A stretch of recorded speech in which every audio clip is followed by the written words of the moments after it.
Series Chronicles of the Soul War. Book 1. Delaria. The Beginning of the End. Chapter 1. Ashes from the Eastern Borders. The sun, vast and ruddy as the countenance of some ancient deity long forgotten by men, was rising over the eastern rim of the world. Its long, slanting rays stretched across the sleeping valley, casting wavering shadows from every thatched roof, every sagging fence of dark wood sodden with the night's damp. This light was old and wise. It carried not the fury of noon's heat, but a gentle, night-accumulated warmth.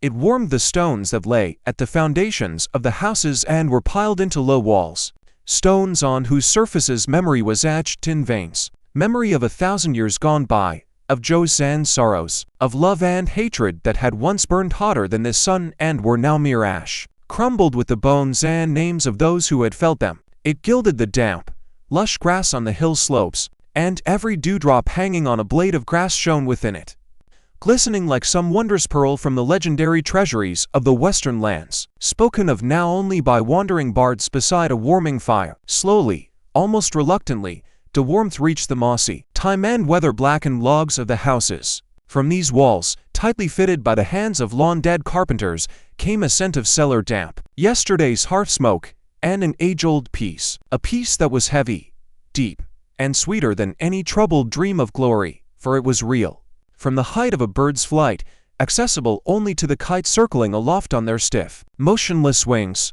the valley in these morning hours resembled a vast bowl carved out by the gods themselves, or simply by time. A bowl full of silence and smoky, liquid gold pouring down from above, filling every hollow, every stream, every rut on the country road. This bowl was so immense and serene, in its simple grandeur, that it seemed it could hold all the anxieties and hopes of a little man, plowman, shepherd, smith, dissolving them without a trace, absorbing them as the earth absorbs the rain. The sheep in the pastures, white and motionless tufts of wool, seemed like pebbles scattered by a careless hand.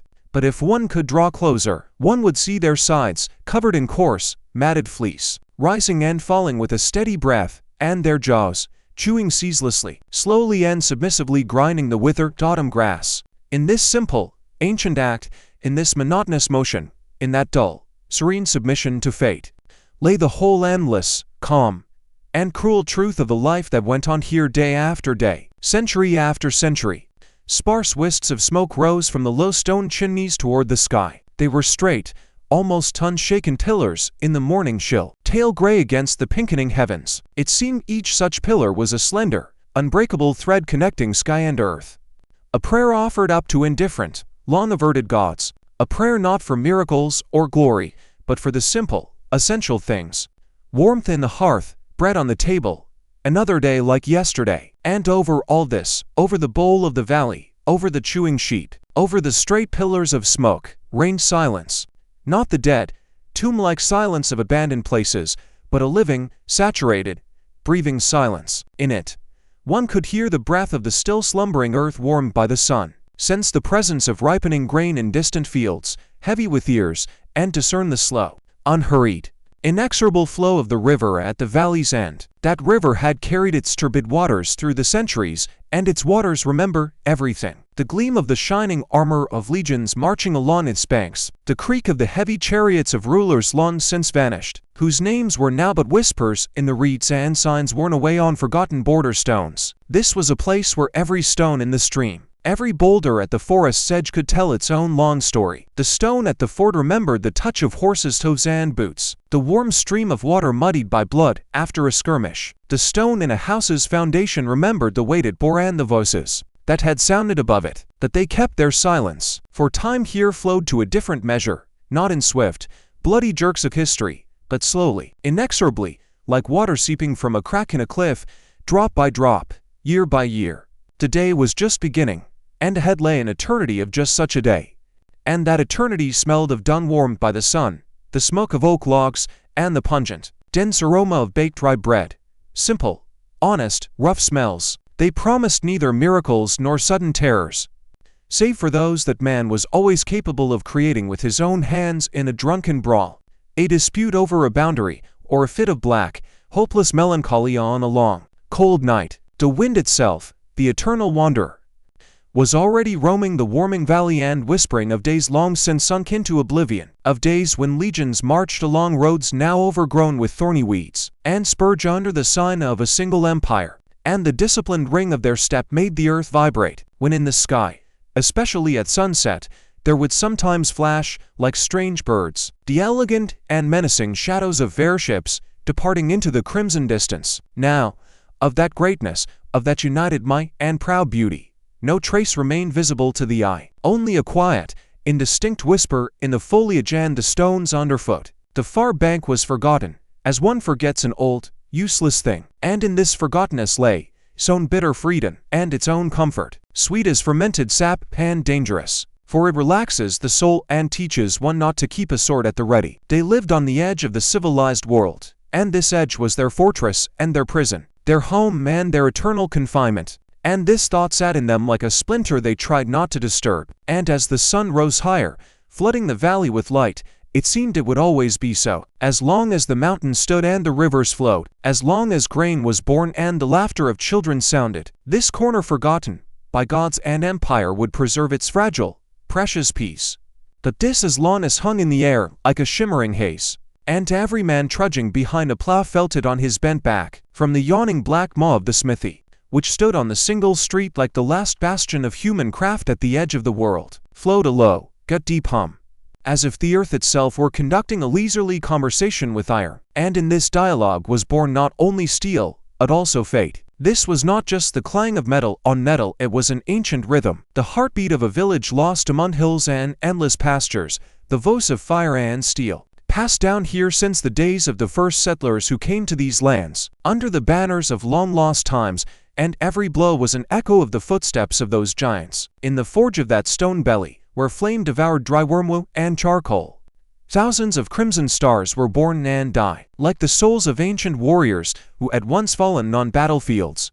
And every crackle of coal resembled their last death rattle. Every strike of the heavy hammer in the hands of the smith, a man with a fire-scorched face, was not just work, it was the ghost of that very might which had once forged swords for legions, and now that force forged horseshoes for village nags and arrowheads for hunting arrows, that got lost in the endless fields. And in this lay all the bitter irony of a world that moves forward, leaving its former grandeur to rust on the outskirts. But in the monotonous ring, in the hiss of red-hot metal in water, one could hear the same song of duty, of strength, of the eternal struggle between man and unyielding matter, a song that had neither beginning nor end.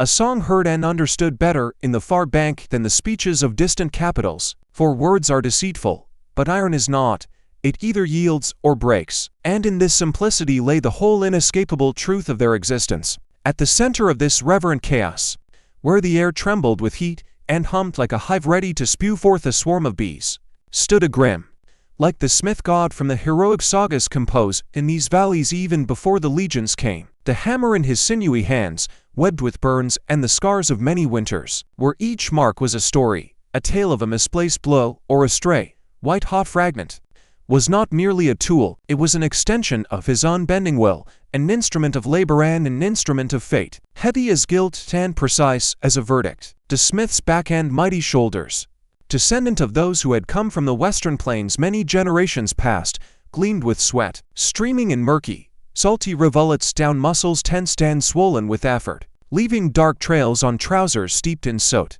His face, blackened with coal dust and eternal grime so that only his eyelids and lips remained white, resembled the countenance of a stone statue, immobile and eternal, preserving the memory of the past, of all those who had stood here before him, and of what might stand hereafter. Every blow he struck on the iron, red-hot, almost white, was not merely shaping, it was an act of creation, harsh and uncompromising, like the heartbeat of a giant who had once forged the very mountains, whose dark silhouettes loomed on the horizon. He was not forging a horseshoe for the headman's old gelding, he was forging a will to live, the last bastion of order in a world where the darkness in the east, beyond the mountains, grew thicker by the day. It seemed already to be absorbing the last rays of sunset, and everyone who saw him at work understood this without words, reading the signs with that ancient, pre-verbal intuition that dwells in all who depend on the earth and fire. Children, freezing at the entrance, shoulders hunched, watched this ancient dance of fire and steel. This man who spoke to the elements in their own language,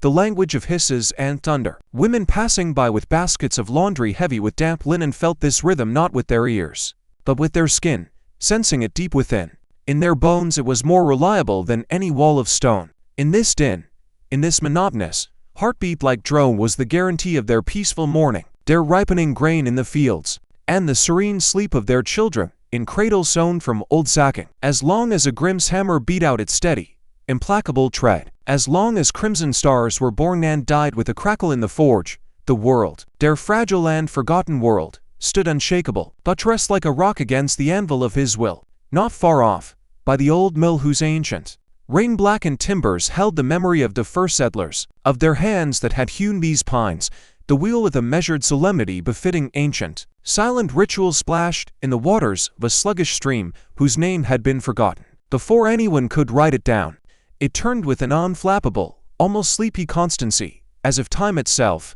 weary of running, had allowed it to mark its passage in this forgotten corner of Valeria. The quiet, low hum of the millstones, born in the stone, cool depths of the structure, was like the measured breathing of a slumbering giant, the mighty, ancient spirit of this place that dozed beneath the shade of the hills. This hum was no louder than the rustle of leaves in the roadside willows, but it permeated everything, mingling with the warm, soothing smell of freshly ground flour and the cold breath of the damp, slippery stones by the dam. It was the music of labor and patience, a song familiar to every inhabitant of the far bank from childhood. To this measured, lulling thump and the even, gurgling murmur of the water, infants fell asleep in their cradles, and to this same sound old men, at the sunset of their days, sat on the bench by the house, gazing at the flowing water, seeing in it the reflection of their own, similarly unhurried, similarly obedient lives, governed by an inexorable rhythm. The miller, old and stooped, only occasionally adjusted the wooden chute, and his slow, deliberate movements were part of this eternal ritual of turning grain into flour, river flow into power, day into night, life into memory. As long as the wheel turned and the millstones sang their muffled, monotonous song, here by the old mill, amid the whisper of water and the creak of wood, its own low reigned, as ancient and immutable as the course of the stars in the night sky overhead. Miller Boren, whose lineage counted generations from the founding of the far bank, when the first settlers had hewed logs here to the whistle of barbarian arrows, stood leaning on the handrail polished by time and the palms of his forefathers. His hands, powerful and laced with white scars from splinters and sharp stones, seemed carved from oak itself. They were capable of taming any element, be it a raging river threatening to break the dam, or a stubborn plow on stony soil ringing against subterranean boulders. Hidden in the valley's womb, his gaze, calm and deep as the waters of his own opened in the pre-dawn hour, watched with a silent, stoic satisfaction as the golden stream of grain, this gift of the earth and human sweat, turned into white, airy flour, the foundation of life and the continuation of the family, that very stuff which bound their existence day after day, year after year. In his silent, motionless figure, in this concentrated, almost detached observation, was contained the same ancient, inexorable rhythm as in the blows of Agrim's hammer and the measured turn of the mill wheel. He was the keeper of a different, yet equally majestic mystery of transformation, the great cycle that began with a seed cast into the earth and ended with fragrant bread on the table, around which the whole family gathered. He stood at his post, as his father and grandfather had stood, whose shadows seemed to linger in the cool air of the mill, and he knew that as long as this golden stream flowed and the millstones ground their measured song, the world in the valley held to its foundation, and nothing threatened the fragile order of their existence. Beside him, like a light summer breeze carrying the scent of field flowers, moved his daughter Aloud, who had recently celebrated her 15th birthday, the age when a girl becomes a woman but still retains a glimmer of childlike serenity. Her hair, the color of ripe rye in the sunset, escaped from under a modest headscarf, and every step she took was imbued with a natural grace inherited from her mother, whose faded likenesses the walls of the old house preserved like the memory of a departed summer. She loaded small, not heavy sacks onto a cart, and her laughter, with which she responded to the flirtations of young men passing by on their errands, rang clearer than a silver bell, the purest and most carefree sound in this morning symphony of labor and being. And in this ringing laughter, in the supple resilience of her back, was the promise of a different future, not only forged from steel and kneaded from bread, but also woven from simple human joy, from the instinct for life that is stronger than all dark forebodings. As long as her bare feet trod the packed, cool earth by the mill, and her gaze, bright and direct, fearless and without reproach, met the morning, it seemed that life itself, simple and eternal, was asserting its inalienable right to this place under the sun. She was flesh of this valley's flesh, its continuation and its meaning, and in her smile lay a strength not inferior to the all-consuming fire of the forge, or the patient stone of the millstones. Beyond the village outskirts, where the meager huts began to huddle timidly together like a frightened herd sensing an invisible, as yet manifested threat from the distant steppes, and barely visible paths drowned in a raging sea of silvery feather grass and bitter, intoxicating wormwood, stretched the endless domains of Finn. The young shepherd lay back on the dewy, cool grass, staring into the bottomless crystalline blue of the firmament, while his flock plucked the lush grass, a gift from the generous yet harsh earth. With slow diligence, his soul was not tethered to the sheet it soared high, among cloud cities and airy castles that drifted slowly and majestically westward, to lands known in the far bank only from fragments of ancient ballads, sung by the hearth on long winter evenings when the wind howled in the chimney, like the ghost of a forgotten and needed age. He saw himself walking the great highway, paved back in the days of the great flourishing of the Elmar Empire, toward the shining, inscrutable towers of Almerion, whose outlines in his imagination were as vague and beautiful as a forgotten dream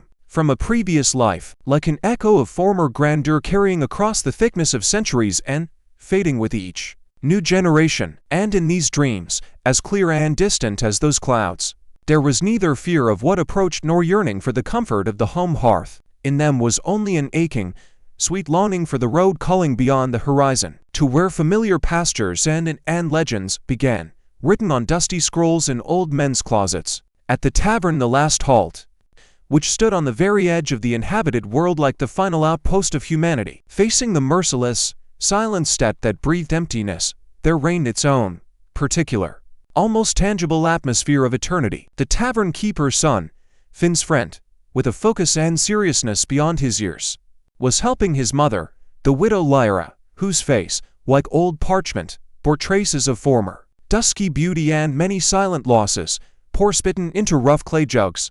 It was a thick, fragrant drink steeped with the gifts of the steppe, a recipe passed down in their family from generation to generation, from father to son and mother to daughter. The scent of mint, wild honey, and wood smoke hung in the cool, light-absorbing half-dark of the common room, mingling with the quiet, unhurried conversations of the rare travelers, conversation slow as the waters of the local stream. Their wagons sometimes, like lost birds, strayed into this backwater from the vast, incomprehensible outer world, bringing fragments of news and foreign smells of distant roads, whispers of wars in the west and vague rumors of an ancient evil awakening in the east, where even the maps ran out.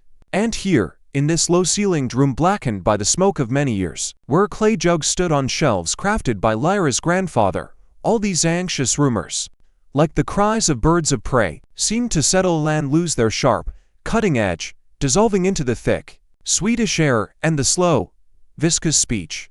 Lyra, polishing copper mugs to a shine with the coarse ammo of her apron, listened to them with the same calm with which her ancestors had listened to the howling of the steppe wind, knowing that all things come and go, that storms give way to lulls, that the spittin must stay hot and the hearth warm. And in this simple knowledge lay the age-old wisdom of her line. Her son, catching snatches of these foreign fates, did not yet understand the full, looming weight of this news, but he already felt in his skin that the world beyond their tavern threshold was boundless, full of both wondrous marvels and unimaginable horrors, and that someday he might have to face them. For now, he poured the dark, aromatic drink into worn mugs, and as the travelers argued in hushed tones, the last halt fulfilled its primary, ancient purpose, to be a quiet harbor where the frightening shadows of the outer world retreated before the simple, eternal ritual of hospitality, bread and salt, and the warmth flowing from the hearth. They lived on the very edge of a forgotten world, where the roads marked on the yellowed maps of imperial cartographers ended. This was a truth known here with mother's milk, a truth absorbed with the smell of hearth smoke and the taste of spring water, cold and sweet. They were forgotten, and in this forgottenness lay not deficiency, but a strange, bitter-sweet strength. the strength to live by laws older and wiser than any imperial decree, by the cycle of days and years, by the precepts of fathers and grandfathers whose bones had long since become part of this stony soil. Their world, fragile as an eggshell and strong as granite, stood on 3 pillars, on the ring of Agrim's hammer, which drove back the darkness with the strength of fire, and unbending will on the measured, unhurried turn of Boren's mill wheel, which transformed the earth's bounty into life itself, into bread on the table and on the quiet, unshakable light of Lyra's tavern, a beacon for those who strayed into the dark, who despair and grew weary. It was a world woven from familiar tasks and time-tested truths, where the worth of a word was measured by deed, and the value of a person by their labor. A world where Elodie's after was as undeniable a reality as the cold stone of the millstone, and Finn's dreams as integral a part of the landscape as the silvery feather grass. In the boundless steppe, they expected no miracles from God's lawn turned away, and feared no wrath from the distant imperial capital, dispatches from which took longer to arrive than some human lives lasted. Their fortress was their homes. Built by their ancestors, their prison was their own horizon, and their inheritance was this very land, with its harsh love and silent, eternal lessons. And as smoke curled above the roofs, thin tendrils rising into the twilight-tinted sky, and the hammer rang in the smithy, striking sparks from the darkness, it seemed it would always be so, day after day, year after year, century after century, until the stars themselves fell from the heavens. Another day in the far bank was drawing to a close, and the sun, like a weary, wounded warrior after a long battle, slowly retreated behind the line of the horizon, flooding the sky with farewell shades of crimson and gold, as if spilling its blood upon the altar of night. Long, grotesquely elongated shadows from houses and fences stretched across the single street, merging into a single, intricate pattern of approaching dusk. The air, still warm with the day's heat, began to fill with a sharp evening coolness, carrying the familiar sense of settled life. The acrid smoke from hearths, the smell of ripe apples from kitchen gardens, and the sweet bitter breath of cut hay. Agrim's last, particularly heavy hammer blow rang out, cleaving the silence, and in its wake came a deep, ringing quiet, broken only by the steady, ceaseless chirping of crickets, as if counting out their own seconds. Boren slid the heavy iron bolt across the wooden shutters of the mill, and the wheel, submissive and motionless, stood still until morning, until the next turn of the cycle. Finn drove the weary flock in from the pasture, and now the sheep bleated behind the wall fences, demanding the evening milking, their voices blending into the general chorus of the ending day. An even, greasy smoke smelling of burnt juniper and freshly baked bread, the smell of home and safety, rose from the chimneys. In the windows, like stars, small lights flickered to life, dim men trembling in their handmade constellations, but stubborn. They were a small but steadfast answer to the advancing dark, a quiet sacrament of the hearth guarding life. As the sky in the east thickened to the color of ink and violet steel, the far bank, like one large, breathing creature, prepared for sleep.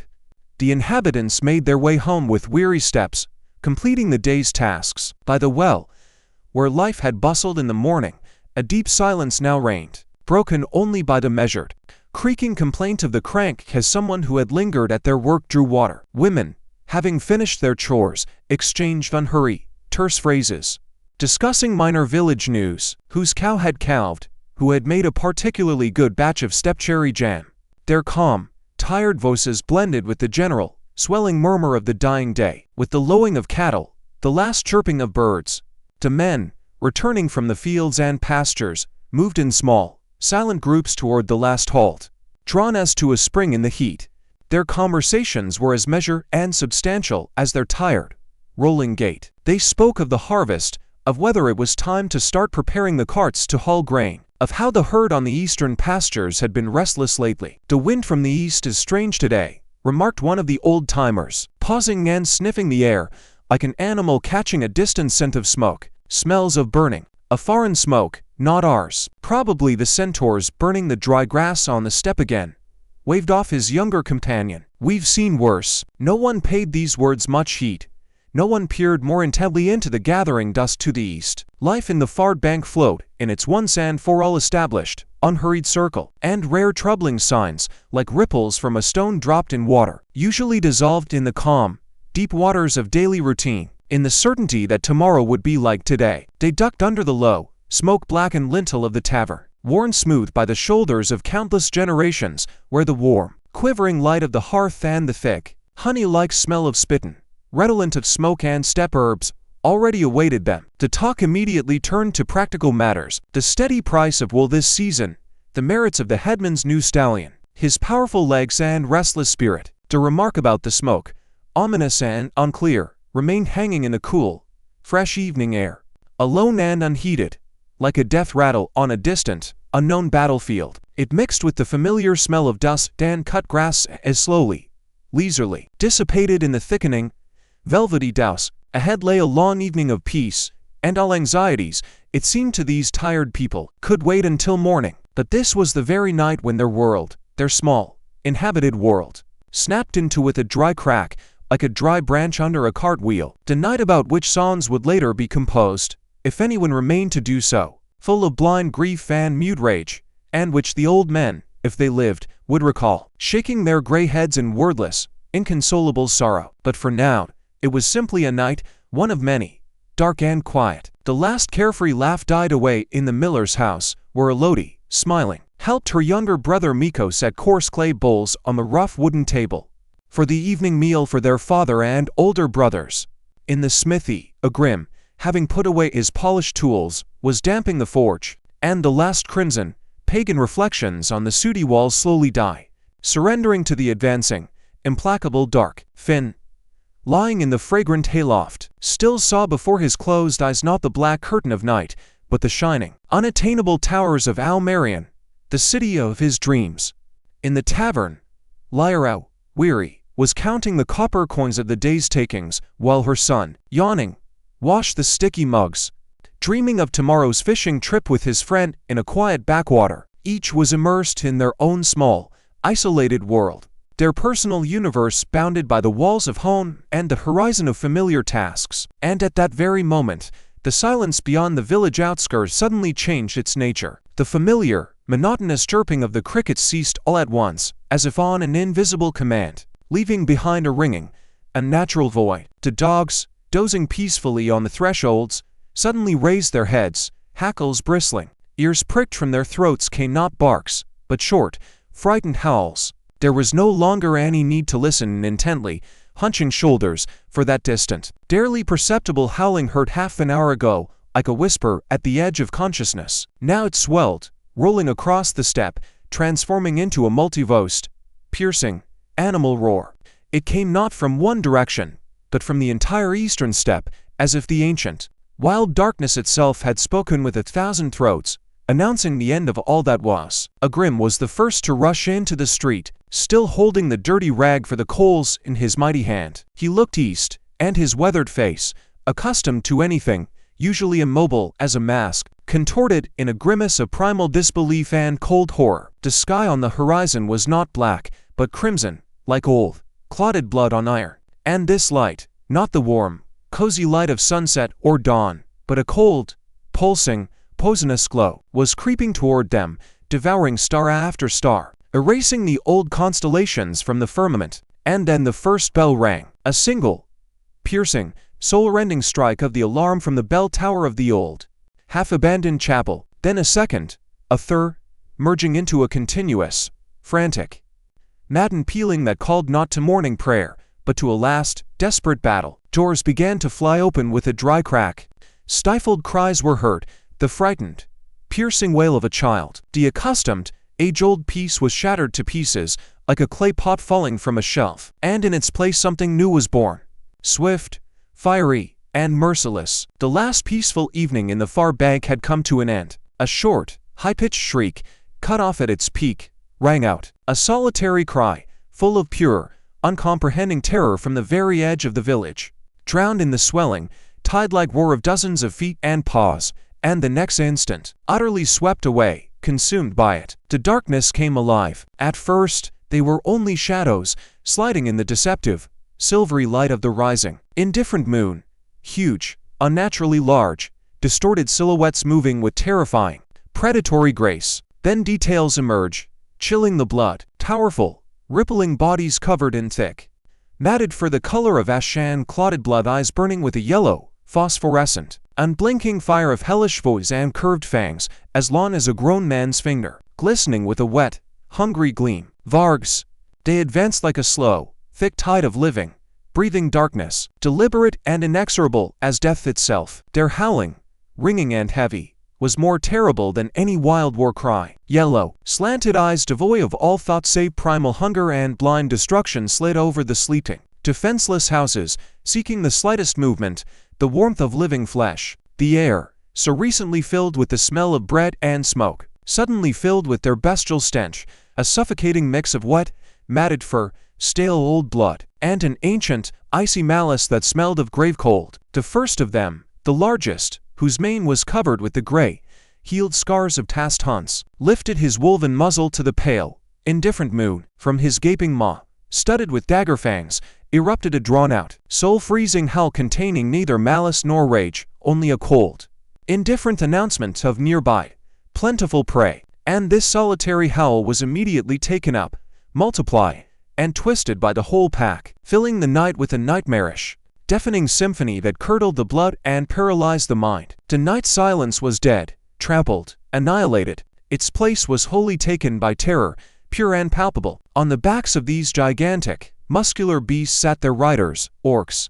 Their stocky figures, clad in plates of crudely forged armor, seemed hewn from the very heart of darkness. Green, mold-hued skin laced with ritual white scars prominent, yellow tusks that gave their faces an expression of eternal, dull rage and small, cold, merciless slit eyes that held not a spark of anything human, nothing but a thirst for destruction. In their sinewy, knotted hands, they gripped long spears tipped with black, knife-like points that exuded a deadly cold, as from an open grave, and heavy, notched battle axes that remembered more than one slaughter in the distant steppes. They moved as one, a coordinated whole with their monstrous mounts, as if fused with them into some new, lethal creation born in the darkest forges of hell. Their gazes, heavy and appraising, as if weighing life and death on a scale, slid over the log walls behind which fragile, warm life cowered, and in those gazes, only one simple thought could be read, that of a calculating, methodical butcher come to a slaughterhouse where none could oppose him. One of them, whose horned helmet was adorned with a jagged, blood-stained crest, slowly, almost lazily, raised a hand gripping the haft of a steel axe. This was not a furious order to attack, it was a calm, almost ritual signal for the start of a systematic, merciless hunt. The Wargs froze in place, their mighty muscles tensed like bowstrings, ready to spring. And in that final, unbearable pause, lasting but a single convulsive heartbeat, it became palpable. There was nowhere to run. The far bank stood on the very brink of ruin, and beyond that brink lay nothing but eternal darkness and sharp, waiting teeth. The first to flare up like a torch in the night was the house of the old fisherman on the eastern outskirts, the very one that first greeted the dawn, and now first greeted this hellish sunset. A fire arrow, released by one of the orcs with terrifying accuracy, struck the dry, tinder-like thatched roof. The straw, baked by the summer heat, ignited instantly with a dull, gut-deep whump, like a giant funeral torch, illuminating the beginning nightmare with a crimson,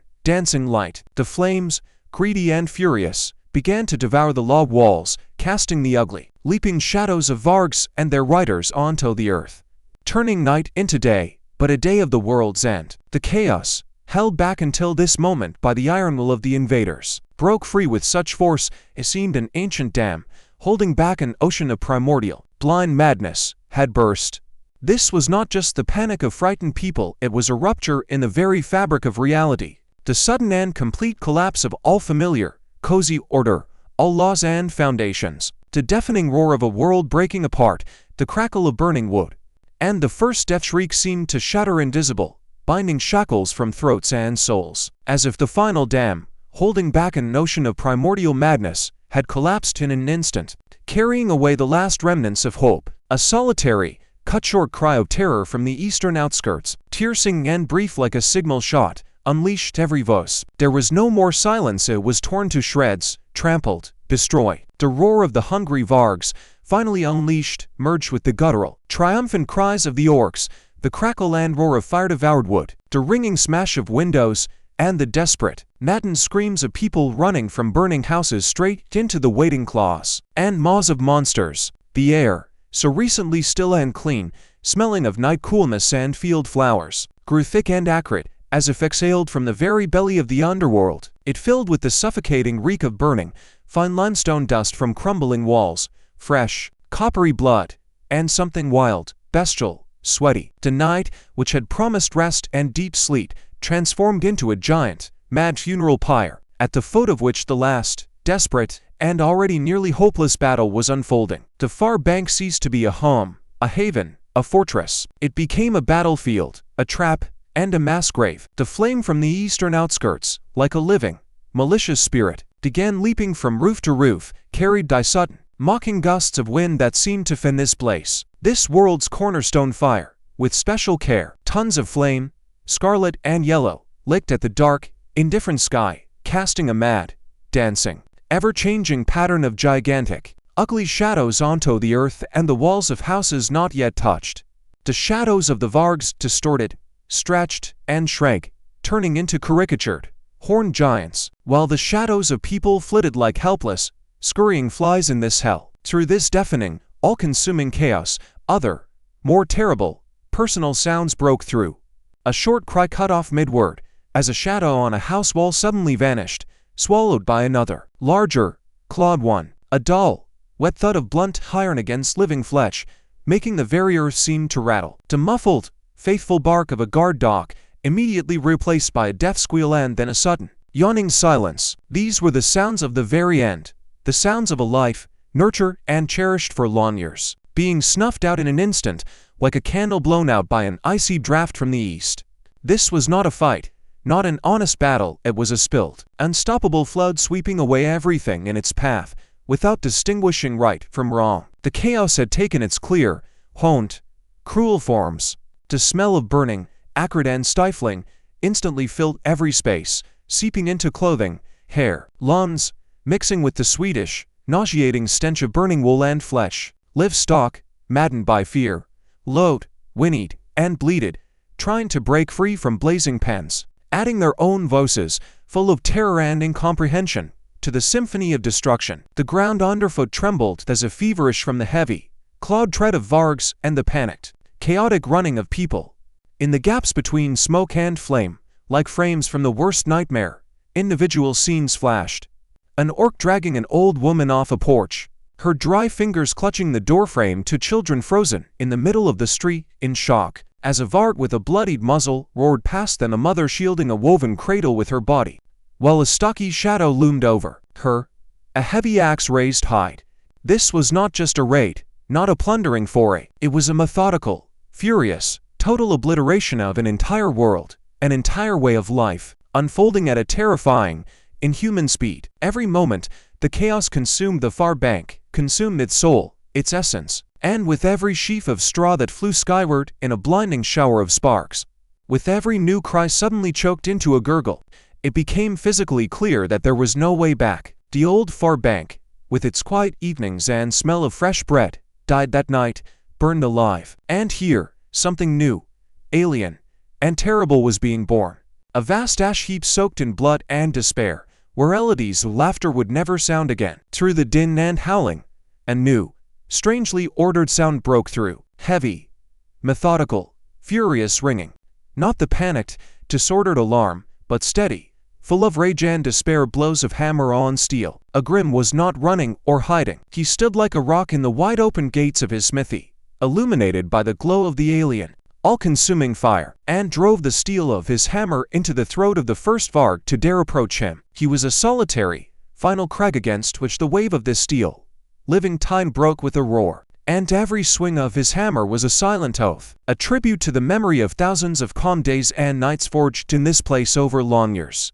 But a solitary crag, however strong, cannot hold back an entire advancing ocean. He saw the burning roof of Boren's mill collapse with a near-splitting crash, burying all its age-old order and unhurried labor beneath its timbers. He heard the dry crunch as the gates of the last halt gave way and cracked, and the muffled crunch of human bones there mixed with the sound of pottery shattered to pieces, the very sound that had meant evening peace not long ago. He was one of the last remaining stones of this village's history, a history already being crossed out in the great book of fates. And when a fresh wave of living darkness, a full dozen orcs on snarling, rearing Vargs, moved toward him, closing into an iron semicircle, he took a deep, final breath smelling of smoke, burning, and his own imminent death, and prepared to meet them, not for some phantom victory that was impossible here, in this hell, by definition, but so that at least one death this long night would not be merely prey, a hunted animal, but a conscious,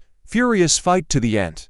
By the collapsed, blazing mill, which had stood for centuries by the quiet, ash-blackened stream, the miller Boren, a man of immense patience and quiet strength, was trying to organize some semblance of defense, however pitiful. With him were his grown sons, those who were to inherit his trade, and a few neighbors armed with clubs, sharp pitchforks, axes, and a couple of old, rusted swords inherited from grandfathers and hung on walls for decoration. But against a swift, coordinated troop of orcs on Wargs, they were as helpless as children playing at war against seasoned warriors.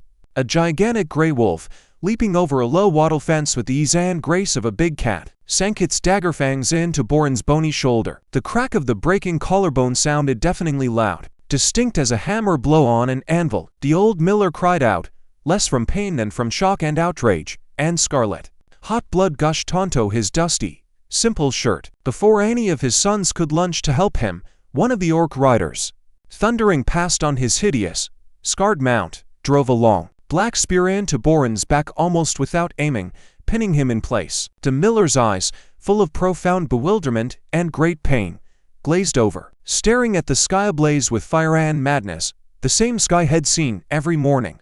Leaving his house, his last sight was not of his home, nor the frightened faces of his sons, but of the burning, flame-tongued roofs and the ugly, distorted shadows that had destroyed in 1 hour everything he had known and built throughout his long life. With him vanished forever the living memory of how to set heavy millstones just so, the unique taste of fresh, fragrant bread made from his flour, the wise, unhurried flow of life he had measured in decades, just as his mill wheel had measured it. His sons, hurled aside by the crushing blows of other Vargs' paws, could not even catch his lifeless body. It fell heavily into the dust and mud, right under the monster's paws, and was trampled, mutilated in that same second. The pitiful semblance of defense collapsed, shattered, and the desperate, towerless cry of his eldest son was drowned, lost in the general deafening roar of the slaughter. The mill, which had fed and sustained the far bank for centuries, became its first, still warm mass grave.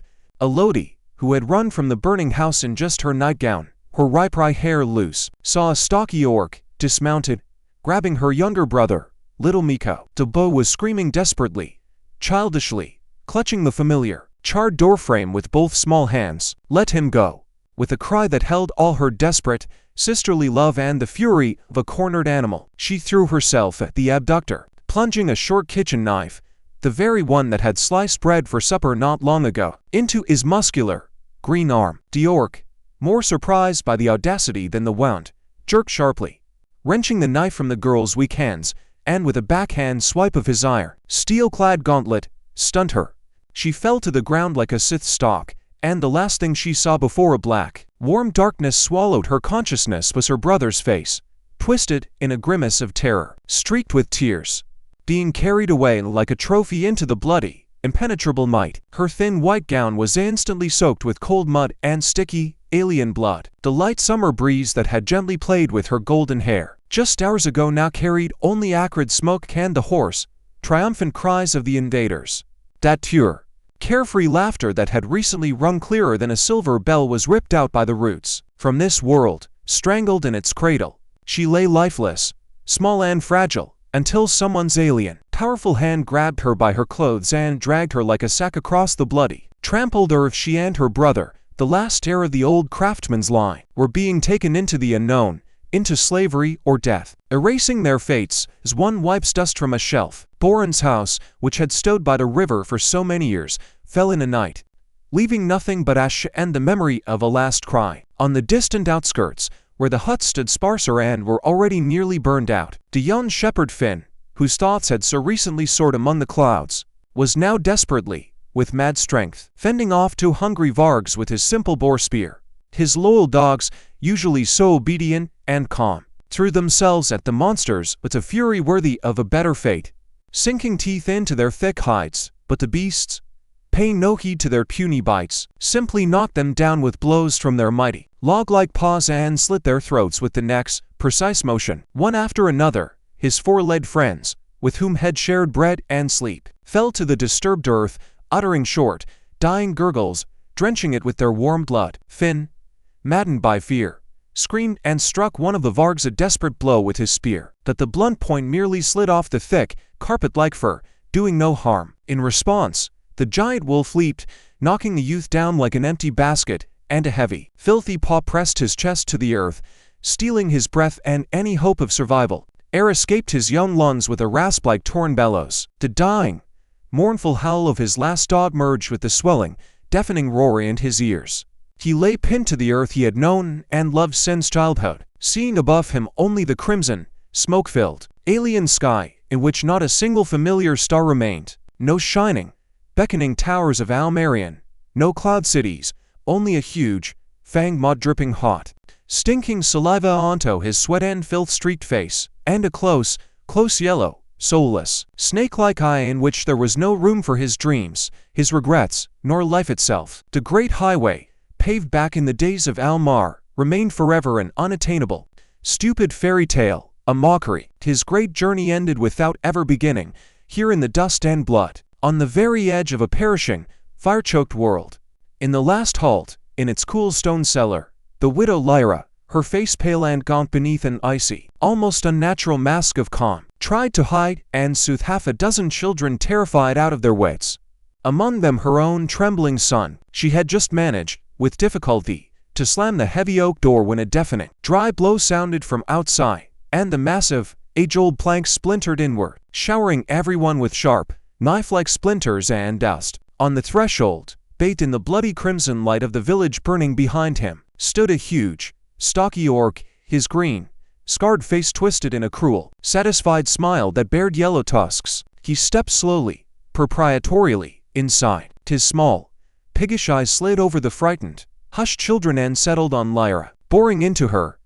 Alive, he hissed hoarsely in broken common, and in that word lay the full horror of their future fate. Shaman ordered.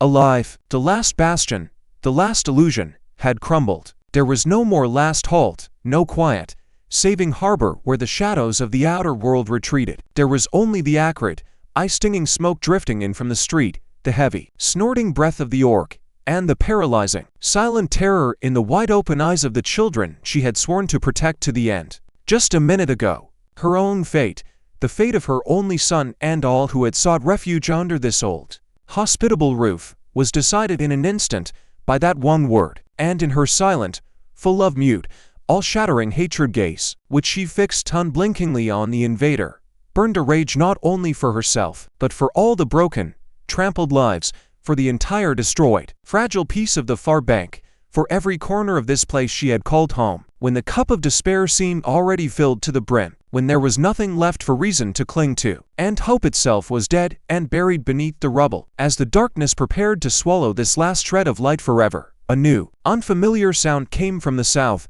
from beyond the hills. At first, it was a distant, low rumble, like the rolling of subterranean thunder. Thunder not from the sky, but from the very earth, from its depths. The rumble swelled with every second, turning into a deafening, crushing roar of hundreds of hooves beating out a complex, furious, warlike rhythm on the hard, parched soil of the steppes. In that same moment, from the night gloom, from the very darkness, as if a spawn of the earth's own wrath and vengeance, emerged a ghostly, vast, line-stretched troop of centaurs.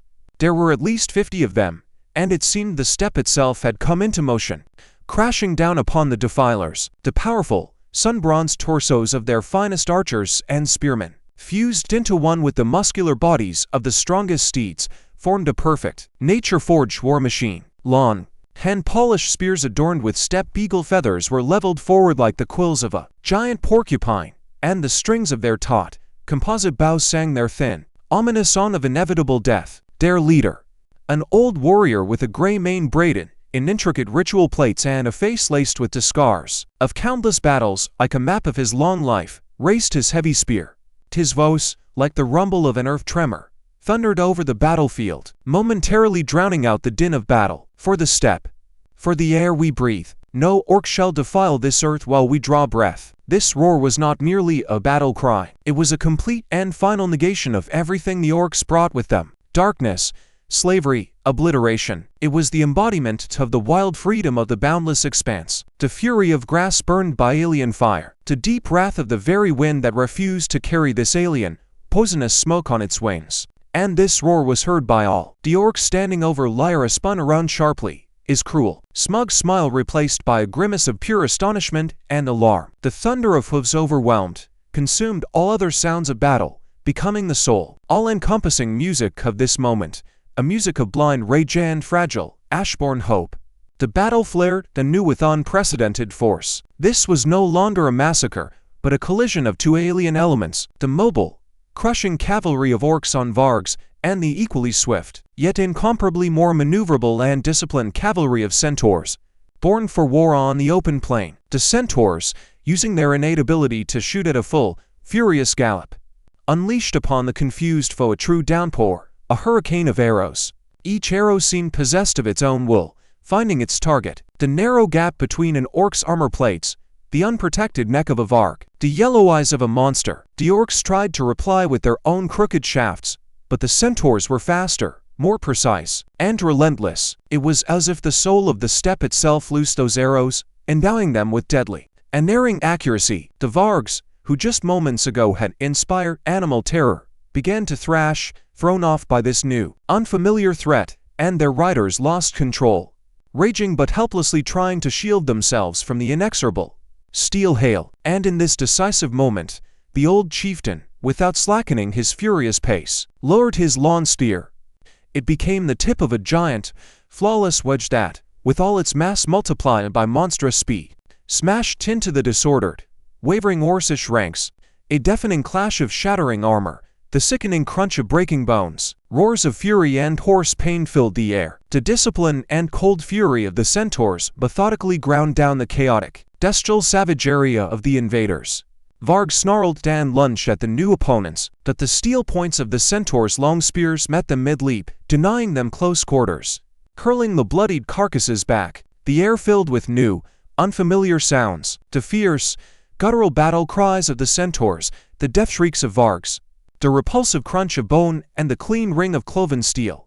This was no longer a hunt, but a war of equals, and the steppe warriors proved masters of their craft, the craft of death. Their spears, as if alive, found the vulnerabilities in the crude Orcish armor and the tough hides of their beasts, while the arrows continued their ceaseless whistle, finishing off those who tried to break free from the steel avalanche sweeping all before it. The orcs, accustomed to easy prey and paralyzing panic, faced for the first time a force surpassing their own in open combat. Their formation, held together only by cruelty and fear, began to crack and disintegrate under the pressure of disciplined, shattering blows.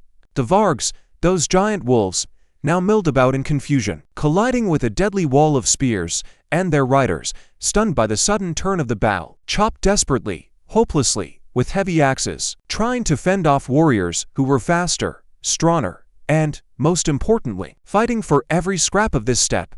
The darkness retreated, slowly but surely, under the unceasing, all-drowning thunder of hooves and the victorious cries that soared above the burning village, promising stern and inexorable retribution. The old centaur, whose name was Vrondar, engaged in a death duel with a huge Varg that stood out for its size, a titanic beast with a glossy coat the color of a raven's wing and an old, white scar across its left, blind eye. The Varg tried to use its predatory speed and agility to climb onto the centaur's throat, but Vrondar, whirling his long, battle-tested spear with skill honed over hundreds of moons and campaigns, parried every lunge, answering with short, lightning-fast, precise thrusts. Finally, he found a gap in the frenzied attacks, and the spearhead sank deep to the socket, into the shaggy chest of the Varg. The monster roared with a sound full of pain and fury, jerking back and wrenching the shaft from the centaur's grasp, but the wound was mortal, and both understood this. Yet even in its death throes,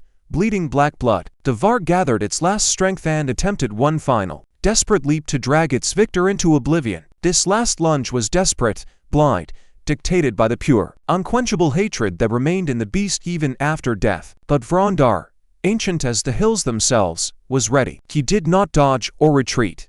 Instead, he surged forward to meet it, and his heavy, fire-hardened hoof swung with the full force of his mighty body, came down upon the monster's forehead with a crack so deafening it was heard even over the general din and fury of the battle. The beast's skull, hard as stone, gave way with the crunch of a shattered pot.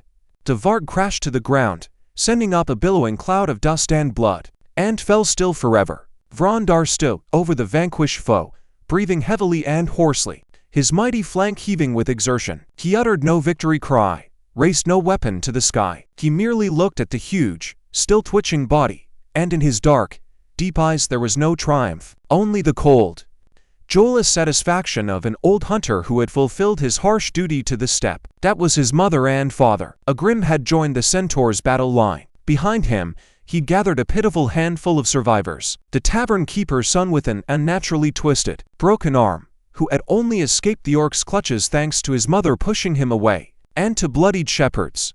They now fought shoulder to shoulder, men and the ancient children of the steppe, united by common calamity and a common foe. Agrim's heavy hammer, stained with black and scarlet blood, found its targets in the thick of the fray, crushing Orcish bones and armor, while the Centaurs with their long spears covered his flanks, creating a living, deadly palisade. In the thick of this furious, bloody melee, in a gap between battling bodies, Agrim saw a small group of captives, among whom he glimpsed the pale, terrified faces of Alodia and other villagers, being herded away under harsh escort toward the dark, merciless eastern steppe.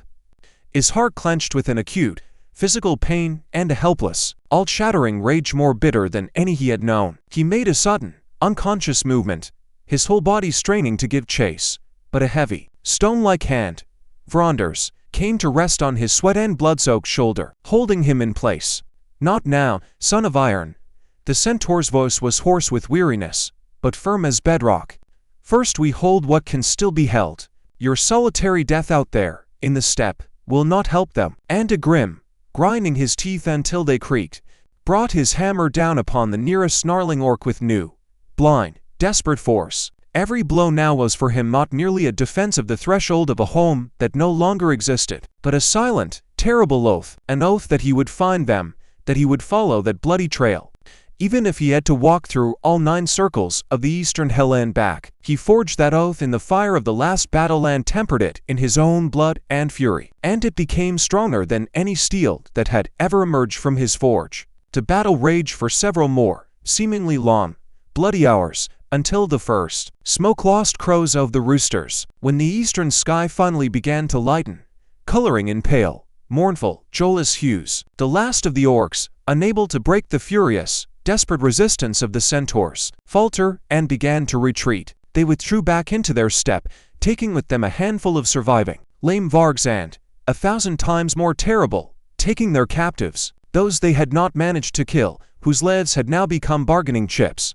The first rays of the morning sun, which should have gilded peaceful roofs and dried the night dew on the fields, fell upon the smoking, yawning ruins and the bodies of the fallen scatter everywhere. The air, once filled with the sweet scents of apple orchards and fresh bread, was now heavy and thick with the acrid smell of burning, coppery blood, and decay. The silence that fell after the battle was more terrible than any din. It was ringing, oppressive, and empty, broken only by the dull crackle of smoldering beams and the faint, intermittent moans of the wounded. With almost no one left to save them, the far bank lay in ruins, erased from the face of the earth. There was no more Boren's mill, no last hall tavern, no whole houses smelling of wood and life. There were only blackened timbers, charred, gaping skeletons of walls, and blackened, dead orchards. And the people left alive, they were few, terrifyingly few, stood amidst this universal ash heap, unable to comprehend the full depth and scale of their loss. They had survived, miraculously, but their world, their past and future, were dead. Among this all-consuming desolation, leaning on his notched, bloodied hammer, stood Agrim like a final pillar. Beside him, clutching his broken, crudely bandaged arm, was the pale tavern keeper's son, his young face distorted less by physical pain than by shock and loss. A little apart, covered in the dried blood of his faithful dogs, but miraculously alive, sat the young shepherd Finn on the ground, staring blankly, emptily into the smoking void before him. They were alone, utterly alone.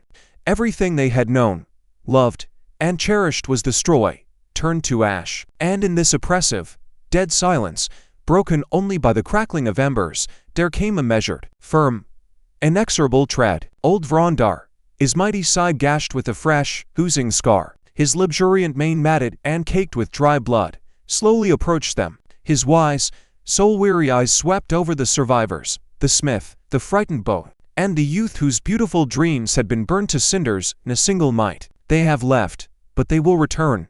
The Centaur's voice was quiet, almost a whisper, yet it sounded like a sinister alarm in the morning stillness. And we shall await them here, on our own land. But you cannot remain here. Ash is a poor pillow for the head, and the shadows of the dead are poor, merciless neighbors. He slowly turned his heavy head toward where the enemy had vanished, toward the eastern steppe. They have taken your people. Our steppe is vast and merciless, but we, its children, know all its secret paths. The choice is now yours, to stay here among the ruins and die in the next such night, or to become a sharp shadow on their path, a thorn in their heel. It is no easy choice, but you must choose, and choose now. Agrim slowly, painfully raised his head.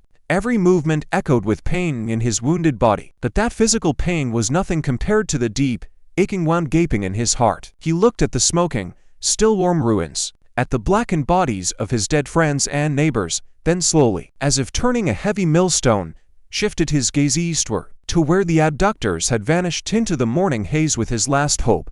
In his eyes, bloodshot and filled with bottomless weariness, a fire kindled and grew, not the familiar flame of a hearth, but a cold, steely, grim flame, the flame of vengeance and a last, desperate hope. "We will go after them," he said quietly, hoarsely, yet the words rang in the ringing silence louder than any battle cry. "We will find them, or leave our bones in that cursed steppe. There is no other path for us now."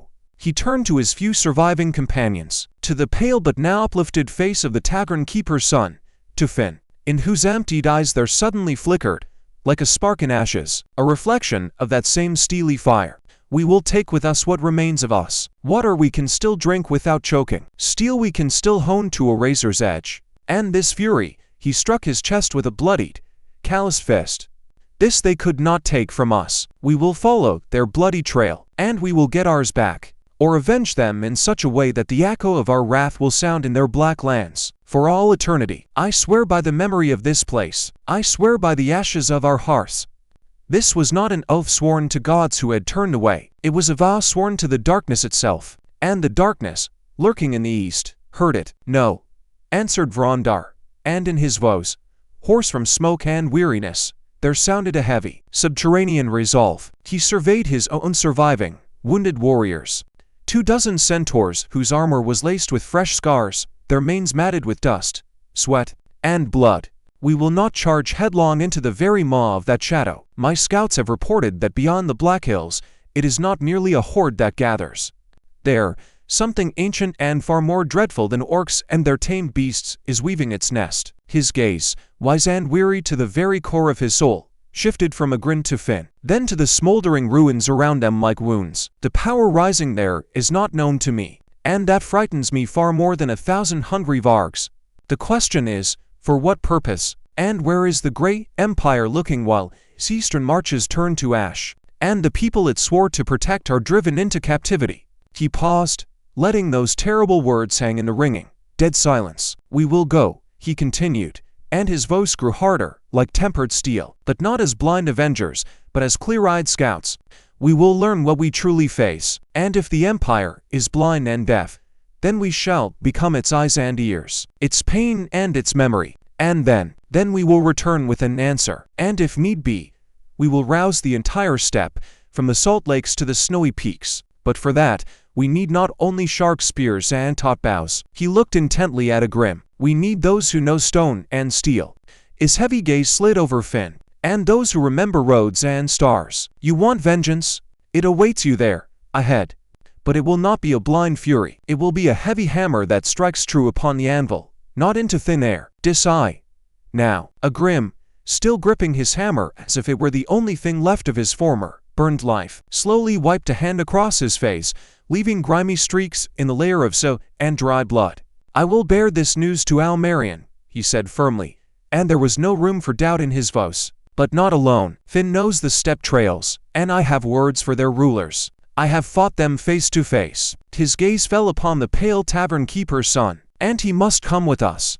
his mother. Agrim fell silent, swallowing a lump in his throat, but everyone understood without words. The widow Lyra, keeper of the hearth, was among those dragged into captivity, into the unknown. The tavern keeper's son, whose name was Torian, rose to his feet with difficulty, overcoming piercing pain.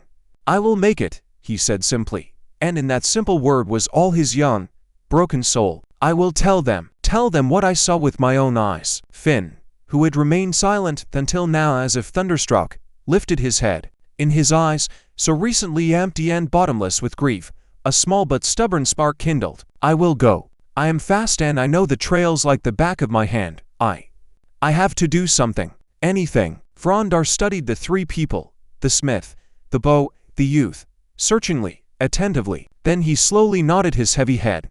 The experience of a hardened warrior and the living testimony of one who saw his home's ruin, that will pierce even stone hearts, if they are not entirely calloused yet. He turned to his silent warriors.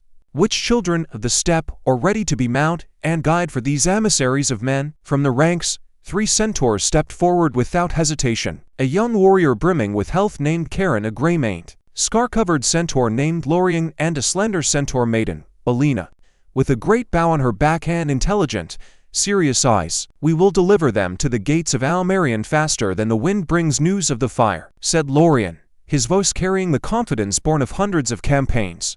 Agrim, Torian, and Finn exchanged heavy, deeply meaningful glances in silence. The very thought of mounting a living, sentient centaur was alien to them, almost sacrilegious. But in this deadly silence, it was not an act of taming or humiliation, but a gesture of the highest, desperate trust and grim necessity, dictated by death itself. "It is our honor to be your mount in this final hour," added Alina, her voice clear and firm as mountain crystal. "Let our backs be a living bridge between the steppe and your stone empire." Frondar snorted approvingly, with a touch of bitterness. "So it is decided. You 3. His heavy gaze swept over the exhausted men. "And you 3. He nodded toward his kin. "6 against all the darkness that is coming. Few. Laughably, tearfully few. But it is a beginning. Gather yourselves. Take only what is needed for a long journey. Water, sharp weapons, and the bitter truth. Leave all else to the ash and memory." And in that very moment, when their path seemed predetermined and clear, from the southeast, beyond the dark line of hills, 2 ominous pillars of smoke reached out to them. They were thick, greasy, and black, far blacker and more sinister than those slowly, warily rising over the cooling ruins of the far bank. Other villages were burning, just as defenseless, peaceful, and doomed. Frondar gripped the shaft of his spear so tightly his thick, knotted fingers turned white with tension. He stared at this new smoke, and his face, creased with deep wrinkles and old scars, grew hard and immobile, as if carved from granite. "First, there," he said, and in his voice, like a subterranean rumble, there was no trace of room for argument. "First we try to save those who can still be saved. Then, if we remain alive, you will go to your stone capital." Without another word, without any fuss, the centaurs, as if on a single command, knelt, offering the men their powerful, sweat-slicked backs. Their muscular, trembling flanks quivered with restrained tension, and their hot, taut skin steamed faintly in the cool morning air. "Mount," said Lorien, his voice sounding dull and short, like an axe striking damp wood. "Hold tight to the mane. Our spears will cover you in battle, and our legs will carry you faster than the enemy's Wargs run." Agrim, with difficulty, settled heavily on Lorien's broad, shield-like back, feeling the lithe, elastic movement of mighty muscles beneath him. Finn, light and agile as a squirrel, scrambled onto young Karen. Alina carefully, almost maternally, helped the pale Torian position himself on her back, so he wouldn't fall from his broken, agonizingly aching arm. When all were seated, holding their breath, the small troop set off, first at a walk, then a brisk trot, and finally they surged forward, merging into a single, strange whole. Men and the ancient children of the steppe, whose powerful hooves beat a dry, rapid tattoo on the hard, merciless ground. They raced southeast, toward where above a dark forest rose 2 new pillars of smoke like black fingers, promising fresh death and despair. Agrim, clinging to Lorien's warm, damp neck, glanced back over his shoulder one last time. He saw the blackened, charred logs of his smithy, the empty, gaping eye sockets of windows, and the dull, ominous glow over what had, just yesterday, been his home, his life, and his world. Then he turned his face with force toward the smoke on the horizon, understanding deep in his soul that ahead lay only more fires, more losses, and a long road to a distant capital where indifferent, well-fed rulers could destroy all their hopes with a stroke of a pen. The troop burst into Stony Ford before noon, but true morning had never come here. The sun, rising beyond the distant hills, illuminated not fields covered in diamond dew, but smoking, stinking char and blackened stone walls. The air was thick, heavy, and hard to breathe. It smelled of acrid smoke, burning, and something sweetish, nauseatingly cloying. The smell of burnt flesh, in which one sensed something more than just livestock fallen in pens. Smoke, dense and stifling, clung low to the ground, slowly, lazily crawling between the ruins as if reluctant to rise higher to the clean sky, as if ashamed of what it had seen and been a part of. Houses, charred, blackened skeletons with empty, gaping openings where windows and doors had once admitted light and life. By the well, on earth packed to stone-like hardness, lay an old man, frozen in an eternal fall. He had never managed to lift his overturned wooden bucket. His withered hands still gripped the crank of the well with a death grit, and his head was turned into something formless, wet, and dark that no longer resembled anything human. Around him, deeply soaked into the dry, cracked earth, spread a large, irregular stain of clotted, almost black blood. The troop moved on, toward the village center where the square, the heart of the settlement, had once been. And here Finn, sitting on Karen's back, turned away sharply with a convulsive gasp. His back hunched, his thin shoulders shook with silent, inward-racking sobs he could not contain. There, on the packed earth where villagers had likely danced and celebrated the harvest festival not long ago, women lay in unnatural, broken postures. They had not simply been killed. They had been treated with such methodical, precise cruelty that the sight stole one's breath and froze the blood. One, young, with light, disheveled hair, lay sprawled on her back. Her body was slit from throat to the bottom of her abdomen by a deep, almost surgically neat wound, exposing what should never, under any circumstances, be seen by an outsider's eye. Beside her, another, gray-haired, wrinkled woman lay with bloodied, severed stumps extended forward where her hands should have been. She had apparently been trying to crawl towards something or someone, and had frozen in that last, desperate movement forever captured by death. "Spirits of the ancestors," whispered Lorien, and his mighty haunch beneath Agrim shuddered as if struck. What creature, what fiend from hell did this? Frondar, without a word, slowly, as if in a death parade, led the troop to a low, squat building of dark, blackened wood that had once borne the sign of the village school. By the entrance door, pinned to the doorframe with terrible force by his own tow wooden sword, hung a boy of about 10, his feet not touching the ground. His eyes, wide open with a final, unchildlike terror, stared at the paling sky, not seeing the rising sun that would never warm him again. In the livestock pen, on the manure-packed earth now soaked with blood, men lay like scythe stalks. They had died with scythes and pitchforks in their hands, never having managed to raise them properly against the attackers. One, a broad-shouldered fellow, lay on his back in his clenched, mighty fist. A shepherd's horn was forever frozen. He had never managed to sound the alarm. His throat had been slit by one precise, almost careless stroke, leaving a deep, gaping wound. Not a single orc body, not a single fallen Varg, only dead, mutilated people and a tomb-like, all-consuming, oppressive silence, broken only by the quiet, insect-like crackling of beams burning somewhere. Agrim slowly, like an old man, slid from Lorien's back. His legs, always so firm and reliable, suddenly gave way, and he dropped heavily, with a thud, to his knees in the dust. Directly before him, against a wall in the gray dust, lay a young woman. She clutched an infant, swaddled in a blue woolen blanket, to her chest with a mother's strength, and for a moment it seemed they were merely sleeping, sheltered from the morning chill. But a long, heavy spear with a black shaft had pierced through her back, through the small body of the child, and deep into the earth, sealing them forever in that last, eternal embrace. They were sleeping, whispered Finn, his voice thin, cracked, and full of bottomless horror at the simple, and thus even more terrible realization. When they were attacked, Torian did not cry. He stood motionless as a statue, staring at the blackened, charred logs and gaping, empty walls of the local tavern. This place, with its doors flung wide and scattered utensils, was eerily painfully similar to his own home, to the last halt where he had grown up, where his mother Lyra had polished mugs.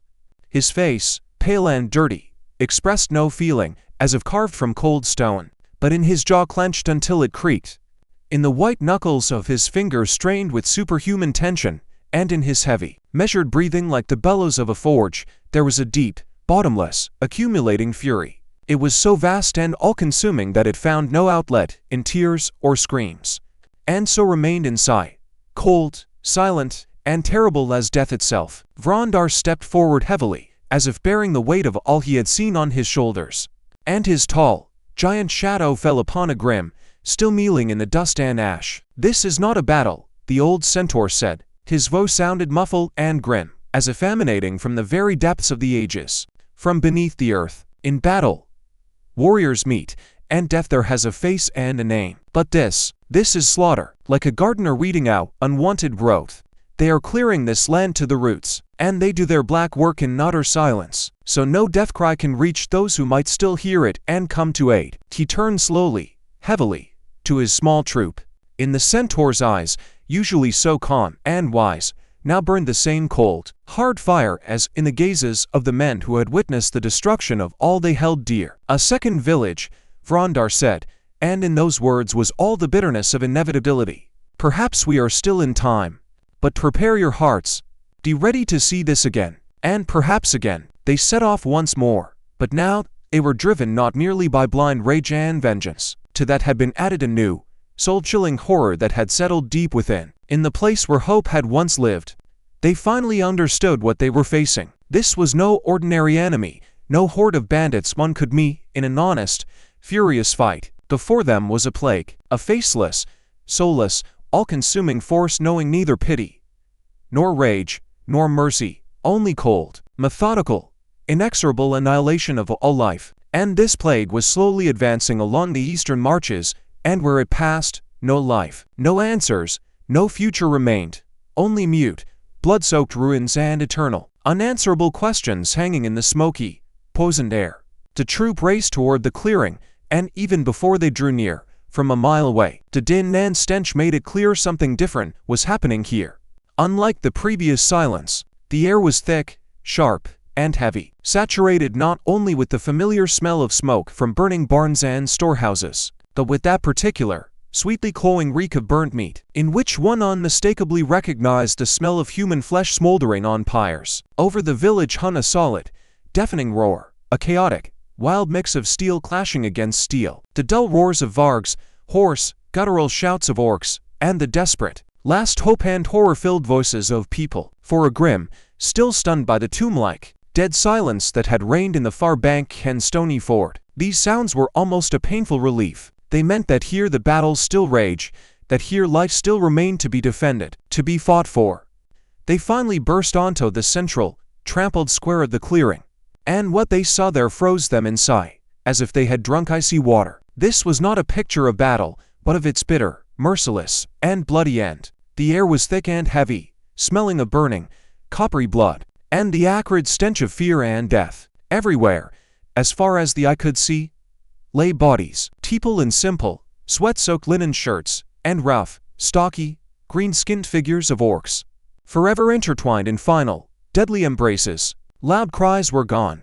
Only the quiet, howling moan of a wounded wind wandering among the blackened, smoking houses. Amidst all this devastation and chaos, against the wall of a smoldering, blackened barn, stood two figures, leaning back to back, the last one still on their feet in all of the clearing. The elder was a bearded man, mighty and gnarled like an ancient, centuries-old oak. But now this oak was wounded, hacked, and bleeding its life sap. His face, coarse and weathered, was smeared with clotted and fresh blood that streamed from a deep, gaping wound on his brow, lost itself in the thick, grizzled stubble on his cheeks, and fell in heavy drops onto his tarred, stiff leather jacket.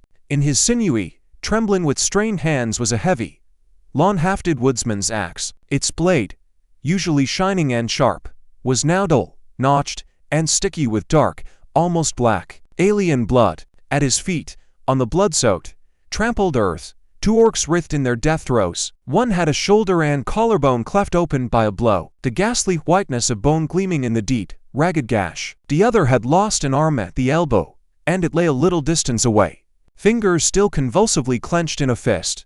A separate and gruesome detail against the backdrop of universal horror. Leaning against him, as if drawing the last of his strength from his unyielding stance, stood a youth, almost a beau. His face was white as newly fallen snow, his thin lips blue with pain or fear, or perhaps both. He breathed in short, ragged gasps, each new inhalation a visible, agonizing effort.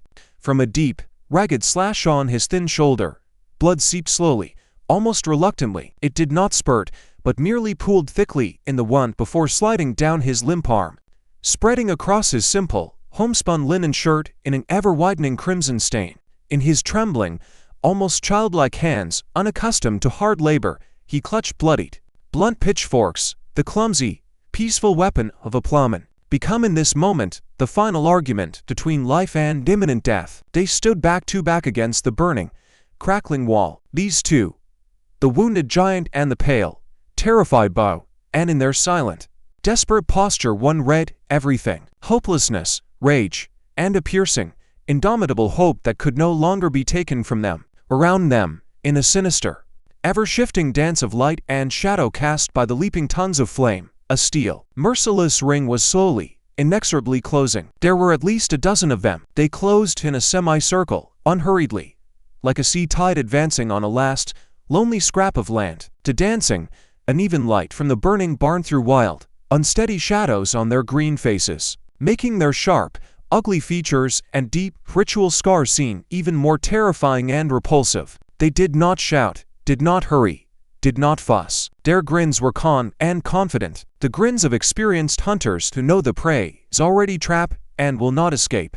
In their piggish, narrow-slit eyes one read not merely bestial hunger, but a cold, calculating, methodical relish. They savored this moment, this last tension before the finale, seeing how desperately, like caged birds, the hearts beat in the chests of these two. Behind them stirred another, more bestial and primal threat. 3 Wargs, huge as young bulls, shifted from paw to paw in the ground sticky with blood and mire. The coarse, matted fur on their powerful necks bristled, and a low, continuous, gut-deep growl vibrated in the air, deeper and more terrifying than any human scream or orc's guttural shout. Their muscular bodies, rippling under the skin, were tense like bowstrings, ready to unleash a lethal, unstoppable leap at any moment. Their yellow eyes, devoid of all thought but filled with a bottomless predatory thirst, never left the two living, warm targets. They already scented the warmth of their flesh, already anticipated how their razor-sharp fangs would tear the skin, how the hot, salty blood would gush into their throats.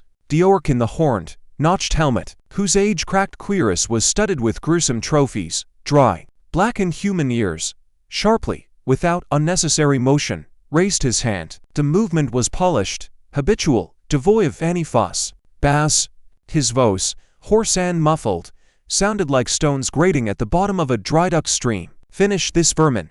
Don't waste your strength. Half a dozen archers standing on a low rise by the well moved with the dead, soulless synchronicity of marionettes.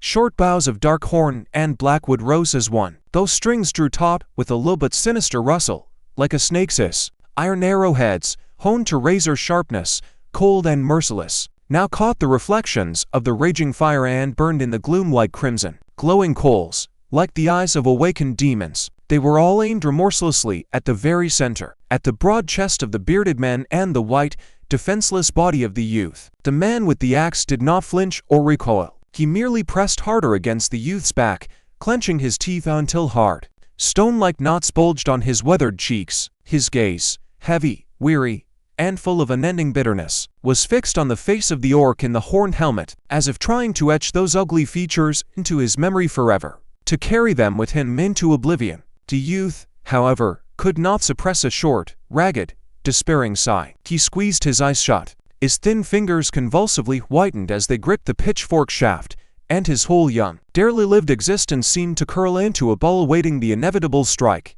The air congealed, thick, searing, and heavy. It seemed one more instant, a single, final heartbeat, and their bodies would be turned into torn, bloody sieves, stitched through with steel needles. But it did not have time to happen. The air over the square, which had just hummed with ominous, pre-death silence, was suddenly, violently torn apart, torn by a cry, not just loud, but soul-rending, low and drawn out like a tocsin, calling not to prayer but to a final battle. It came not from the burning barn, but from the dark, smoke-filled alleys, from where the orcs least expected aid. For the steppe, for the blood of our kin.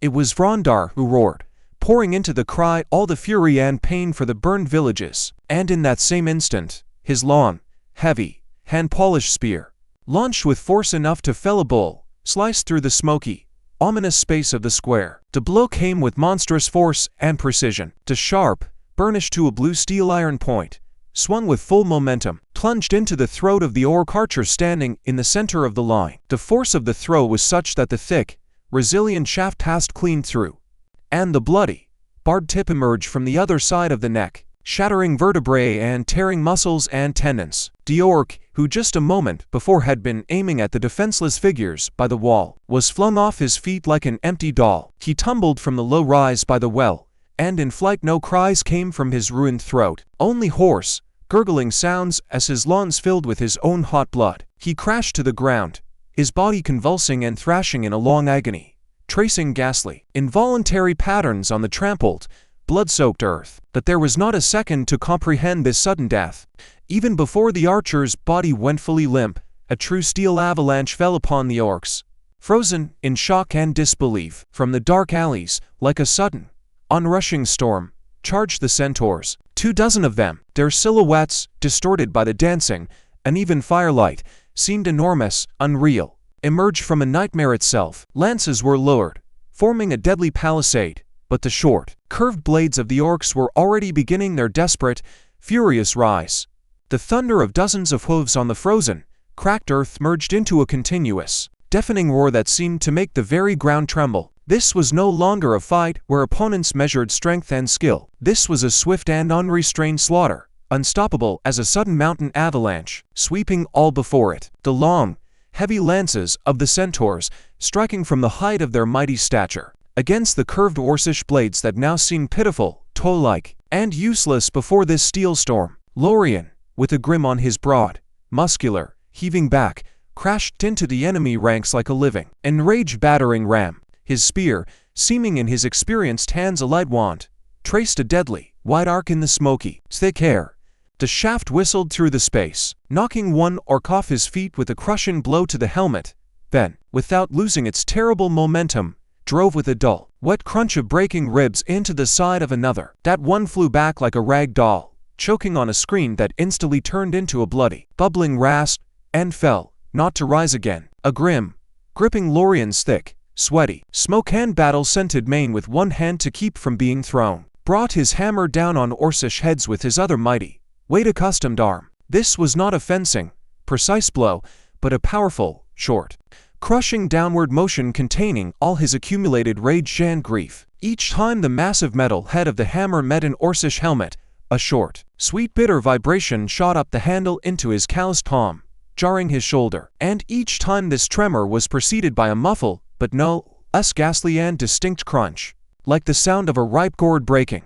The coppery, sweet bitter, nauseating smell of fresh, black orc blood hit his nostrils, thick and unbearable, mixing with the acrid stench of sweat, animal fear, and bitter ash. While Lorien and Agrim smashed into the main, dense mass of orcs, Karen, young and fiery, charged toward the most bestial, unpredictable, and blind danger. The Wargs, his face, usually open mankind, was now contorted not merely by rage, but by a kind of primal, ancient battle frenzy. His nostrils flared wide, inhaling the heavy smell of blood and animal musk emanating from the shaggy monsters. He wielded his long, flexible spear not with crude, methodical force, but with the desperate, almost instinctive grace of a young predator, tracing wide, threatening, defensive arcs before him.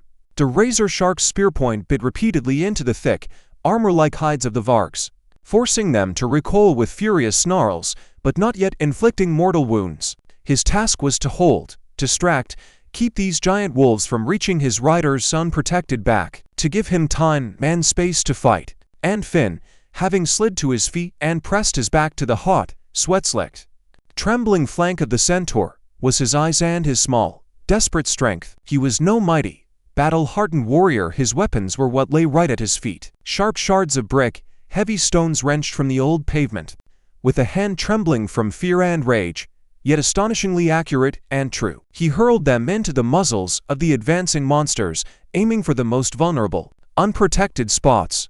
One stone, smooth and heavy, as a fist-sized cobble, struck a Varg directly in its yellow, hate-blazing eye. Not a cry, but something else, more primal, erupted, a high, piercing, soul-rending howl, full of such animal, unbearable pain and fury that it froze the blood in one's veins and chilled the skin. The monster recoiled, shaking its wolven, whiskered muzzle from which a thick, dark, almost black fluid now streamed down its cheek, mixing with frothing saliva. Its mighty, clawed paws, capable of gutting a horse with one blow, scrabbled at the earth in powerless, blind malice, and for a moment, in its remaining insane eye, beyond eternal hunger, appeared something new and terrible, real, physical pain and animal, panicked fear, while the steel, deafening storm raged on the ground. Alina, unmoving at the very edge of the square, was a quiet, invisible, and unerring death arriving from a distance. Her bow, taut and resilient, hummed in her strong hands like an angry,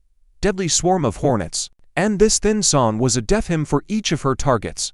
Every arrow she loosed found its victim with terrifying, almost mathematical, inhuman precision, as if she were not shooting but merely pointing a finger into the darkness, condemning to immediate demise. One orc, enraged to the point of madness and seeing nothing but the wounded youth with the pitchforks, raised his curved, serrated axe for a final, crushing blow. The next instant, a slender, feathered shaft sank into his neck just below the ear with a dull, wet thud. The sharp iron point passed clean through, tearing his throat and severing the jugular. A vicious, triumphant cry choked off, turning into a hoarse, bubbling, gurgling sound. The orc fell to his knees, dropping his weapon from weakening fingers, and collapsed face first into the sticky mud, a dark, almost black, endless stream gushing from his slit throat onto the earth. Almost at once, the bowstring sang its short, sinister song again. A second arrow, tracing a smooth, almost weightless arc, buried itself in the open, slavering maw of a Varg that,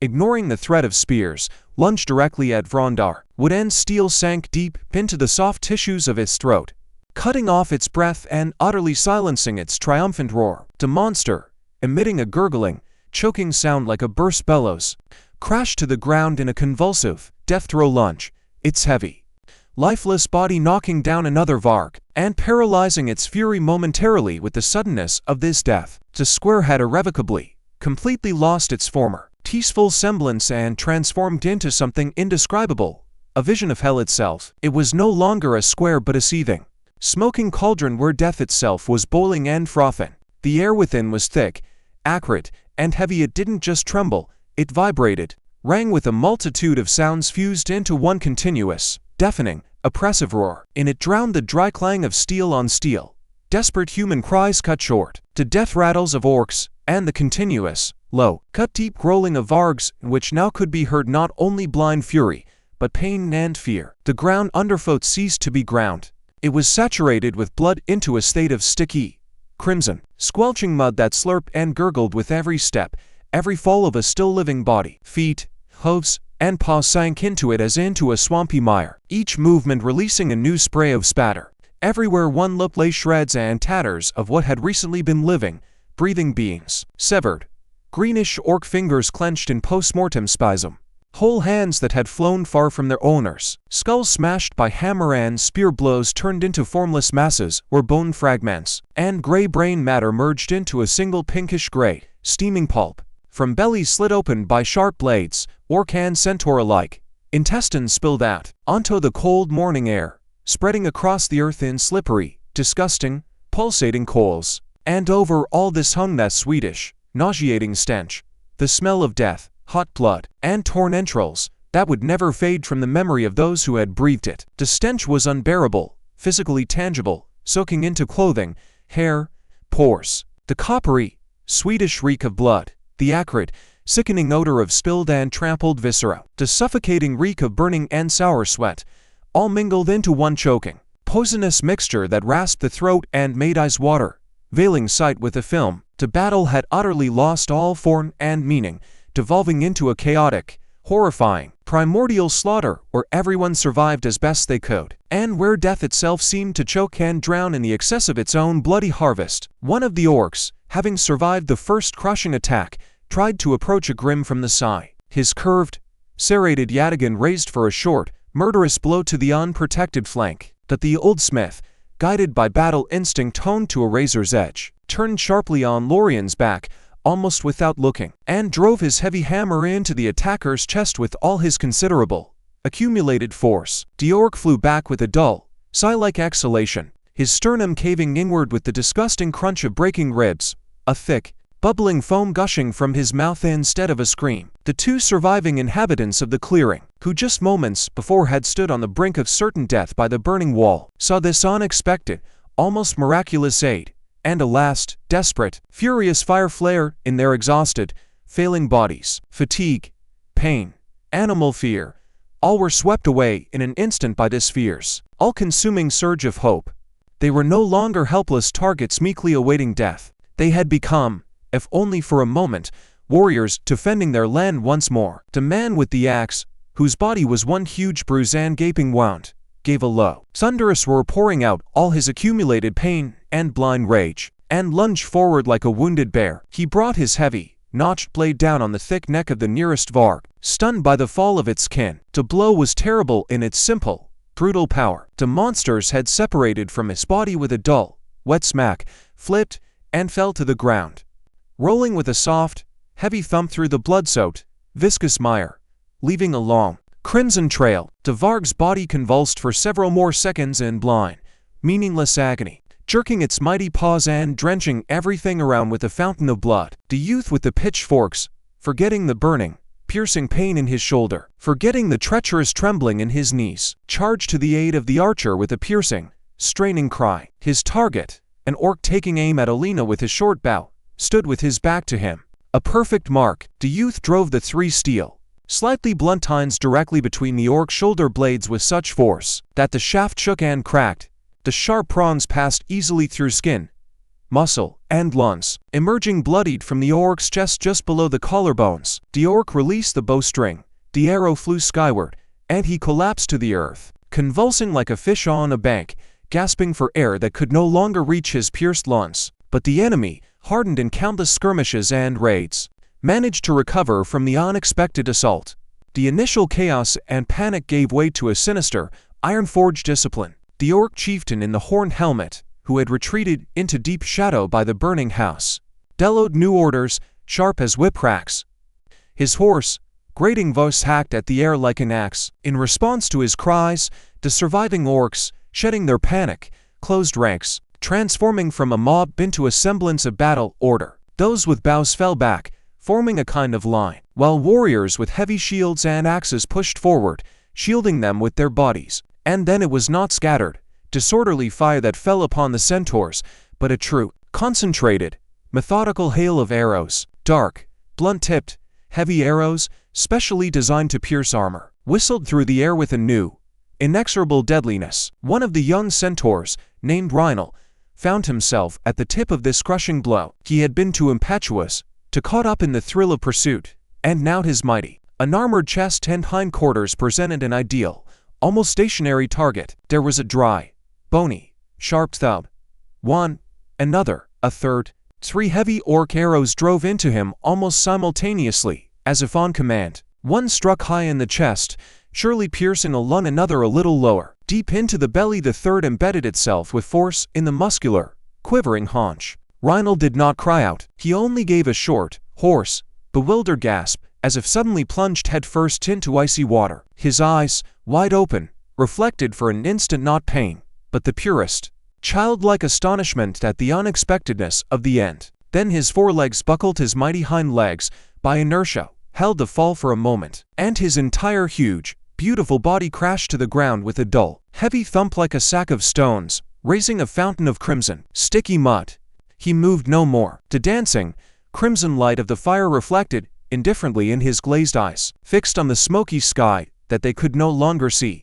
Lorien, seeing Rhinal's lifeless body and the orcs already beginning to jeer and desecrate the fallen comrade with savage grins, let out a guttural roar full of immeasurable grief and rage. He surged forward, thinking neither of formation nor orders, driven only by a blind impulse to tear his fallen friend's body from the defiling hands.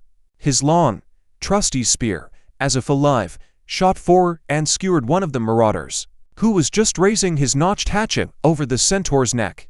The blow was swift, precise, and ruthlessly fatal. His furious, desperate attack left his flank exposed. 2 other orcs, who had been hiding behind a pile of corpses, seized the moment and fell upon him from both sides like hungry hyenas. A curved orc blade, more akin to a butcher's cleaver, sank deep into Lorien's left side with a repulsive, muffled thwop. It was not a clean sword strike, but more of a slash, tearing flesh and muscle, leaving a hideous, gaping wound. Lorien roared, but this roar held not so much despair from the piercing pain as pure, primal, all-consuming rage at this vile, treacherous blow.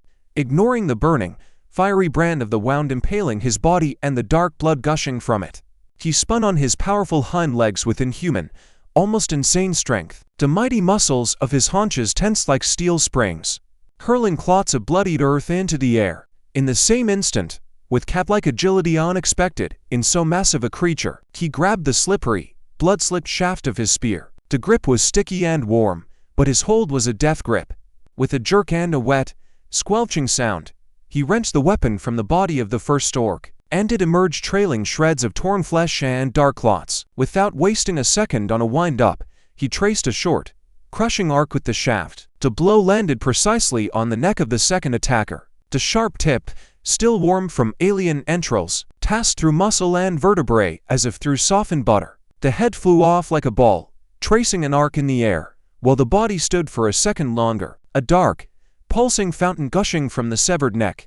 In that same moment, Agrim, barely keeping his balance on the back of his wounded, convulsing with rage comrade, brought his heavy hammer down on the third orc sidling up from the side. The blow struck the shoulder, and the dull, bony crunch that followed was audible even through the deafening din of battle. A collarbone snapped and a shoulder blade shattered. The orc didn't scream, only gave a short, howling, bewildered exhalation and rolled back, convulsively clutching his shattered, lifelessly dangling arm. Karen, desperately defending Finn, was far less fortunate. While he, blazing with youthful fury, fended off one monster with the point of his spear, the second, older and more cunning, ignored his shallow, distracting jabs.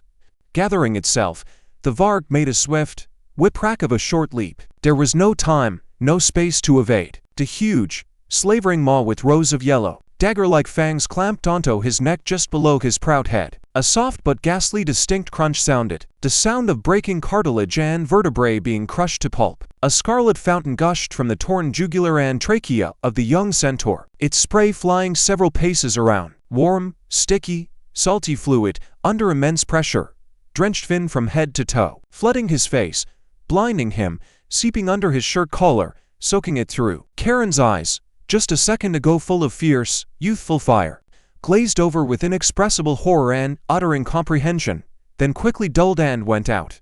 His body, instantly robbed of life and strength, crashed heavily to the ground, dragging down the clinging Finn in a final convulsive motion. The youth, with a short, choked cry full of pure terror mixed with despair and pain, fell right under the front, clawed paws of another Varg. He instinctively, almost without thinking, grabbed a fallen knife nearby and desperately, almost blindly, tried to fend off the monster looming over him. The beast, with a single snap of its jaws, a movement swift, precise, and frighteningly strong, tore the weapon from him along with his hand and part of his forearm.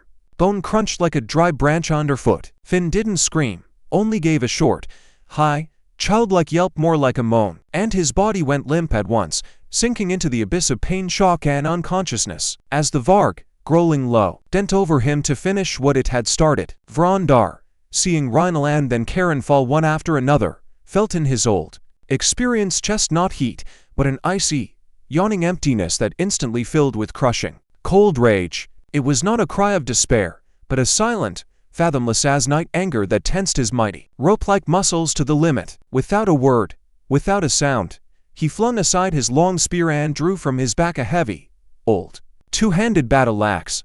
Its blade, dulled by time and many battles, now thirsted for new, abundant blood to wash away the pain of loss with it. He charged forward, not choosing a path, not looking at his feet, moving straight ahead, through heaps of corpses and the very thick of the bowling battle. His goal was one and only, the Orc chieftain in the horned helmet, whose grin still stood before his eyes. That one, seeing the inexorable threat bearing down on him, tried to accept the challenge, raising his curved yataghan. But Vronder's blind, cold rage was faster than any conscious movement. The heavy axe traced a short, terrible arc and whistled through the air, crashing down on the chieftain's raised, defending arm. The blow was precise, calculated, and merciless. The hand still convulsively gripping the yataghan hilt flew aside, landing in the sticky mud with a dull, soft plop. The Orc howled, but his cry fell silent at once, for Vrondar, not stopping, not even looking at his trophy, was already bringing the bloodied axe down on another Orc standing nearby. The blade entered below the collarbone and, breaking bones and tearing flesh along the way, emerged near the hip, practically cleaving the warrior in half in a bloody whirlwind. But in this moment of blind, all-consuming rage, the old, experienced warrior left his flank open for an instant. A long Orc spear, thrown by one of the surviving Orcs, sank into his mighty thigh with a dull, wet thud. The point passed through the resilient muscle and lodged deep within, grazing the bone itself. Vrondar gasped heavily, a rasping sound. His mighty, rock-like body shuddered, and he staggered, barely keeping his balance on his forelegs. His face, splattered with alien and now his own blood, contorted in a grimace of sharp, piercing pain. His lips pressed tightly together, white with strain, holding back a ready-to-escape moan. But he did not fall. He could not fall. Bracing the haft of his axe in the squelching earth like a crutch, he wrenched the spear from the wound with a forceful, crunching pull, and limping heavily. With a new, hoarse roar, he continued his relentless fight. His axe, though not with its former ease, still rose and fell inexorably, finding new enemies, and each of its blows now was slow, heavy, costly, and final. Alina, like a solitary rock in the midst of a raging sea of fury and death, continued to cover the retreat of the wounded. Her thin, strong fingers were already bleeding from the bowstring. Stripped to the flesh, the muscles of her back and shoulders burned with the fire of unbearable fatigue, but she, biting her lip, released arrow after arrow, and each seemed to find its target with the inevitability of fate, knocking out an archer here, a warrior there, who was raising a weapon over a fallen but still living centaur. She was the living embodiment of precision and icy composure, the last island of focus in this all-consuming chaos. But chaos is the great and merciless leveler. One of the Orc arrows, loosed not at a target but randomly into the thick of the fight, came from where no one expected it. A blunt, stunning blow, like the fist of a giant, struck her in the right shoulder. The heavy, blunt-headed tip pierced skin and muscle without hitting bone, but causing enough sharp, burning pain to break her iron concentration for a moment. She gave a short, stifled cry, a sound more of surprise and vexation than true suffering. The fingers of her right hand suddenly weakened, went numb, and the bow, her faithful companion and tool, fell from them, thudding dully and hopelessly onto the bloody ground. Torian, who until that moment had clung to her back in blind terror, saw her stagger. He saw the dark shaft protruding from her shoulder, and something within him turned over, broke forever. The fear that had bound him, paralyzing and all-consuming, vanished, evaporated, yielding to something new, cold, hard, and unfamiliar. Without a word, without thought, he slid from her back. His eyes, as if on their own, fell upon a curved Orc blade lying nearby, its hilt sticky with alien, clotted blood. He picked it up. The weapon was awkwardly heavy and foreign in his unhardened hand. He stood, shielding Alina, taking a place between her and the enemies advancing from the smoke. He was just a bow, and the clumsy blade in his hand seemed a pitiful toy against the massive Orc axes. But his young, not yet grown face, pale and smeared with soot and blood, was now contorted not with fear. It bore the stamp of a cold, silent, almost elderly resolve. He did not shout, threaten, or rush into battle. He simply stood in that place, ready to accept his own death to protect the one who had just protected him. This was not a surge of desperation, but a quiet, conscious, final choice of his short life. Of the 20 centaurs who had come to the clearing, no more than 10 now remained on their feet, and almost every one of them, from gray-haired warrior to young fighter, bore on his mighty body the marks of this furious, merciless clash. Deep, gaping gashes darkening on their sides, arrow splinters protruding from swollen muscles, heavy limps from blows that had struck their legs. They stood, breathing heavily and hoarsely, their mighty chests rising and falling like forged bellows, and from their heated, foam and sweat-covered bodies rose thick steam, mingling with the acrid smoke and stench of battle, shrouding them in ghostly silhouettes in the crimson light of the conflagrations. The ground beneath them no longer resembled the earth that gives birth to grain and accepts seeds. It was strewn, carpeted with bodies, stocky, dark orc carcasses, shaggy, still twitching mounds of Wargs, and the majestic, even in death, sprawled bodies of Centaurs whose grace was forever frozen in their final fall. Their blood, thick and almost black from orcs, scarlet and bright from humans, and thicker, almost honey-like from the children of the steppe, no longer soaked into the exhausted soil. It flowed into hollows and ruts, forming sticky, crimson-black, steaming puddles, in whose murky surface the crimson glow of the fires and the low, leaden sky were reflected. The air had become almost unbearable, physically dense. It was thick and heavy, difficult to breathe. Every inhalation scorched lungs and throat. Hanging in it, not dispersing, was the sweetly cloying, nauseating smell of fresh blood, the acrid, smoke-like reek of scorched wool and skin, the suffocating, pungent stench of burning, and the sharp, shameful trail of human and animal excrement released by bodies in their final moments of agony. This complex, poisonous smell seeped into fur, clothing, hair, the very pores of the skin. It was the true taste of battle, the bitter taste of death, of which here they had gorged themselves to nausea and disgust.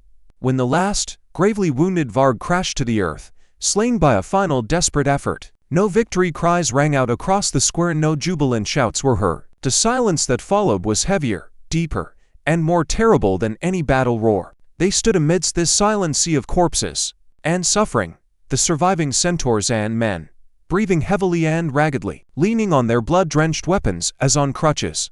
The air, thick with the smell of blood, burning, and death, burned them from within, reminding them of the price of this lull. Dusk slowly thickened, filling with blueness, but it brought neither peace nor comfort, only emphasizing the bottomless depth of loss and devastation. The price of this tiny, local victory had proved terrifyingly, immoderately high. Half of the proud troop that had so hastily rushed to aid doomed clearing now lay on this ground wet with blood and black with ash, their bodies cooling beside those of the ones they had come to save. The two rescued men, the bearded giant and the pale youth, stood and looked at their wounded, strength-draining saviors. In their eyes, sunken from fatigue and grief, there was no joy of salvation, only mute, animal horror and deep, silent gratitude, mingled with an oppressive, crushing feeling of monstrous survivor's guilt. They were alive, breathing, but this precious life had been bought at a price paid for them by other, unknown warriors, and the shadow of this sacrifice lay upon their shoulders heavier than any physical burden.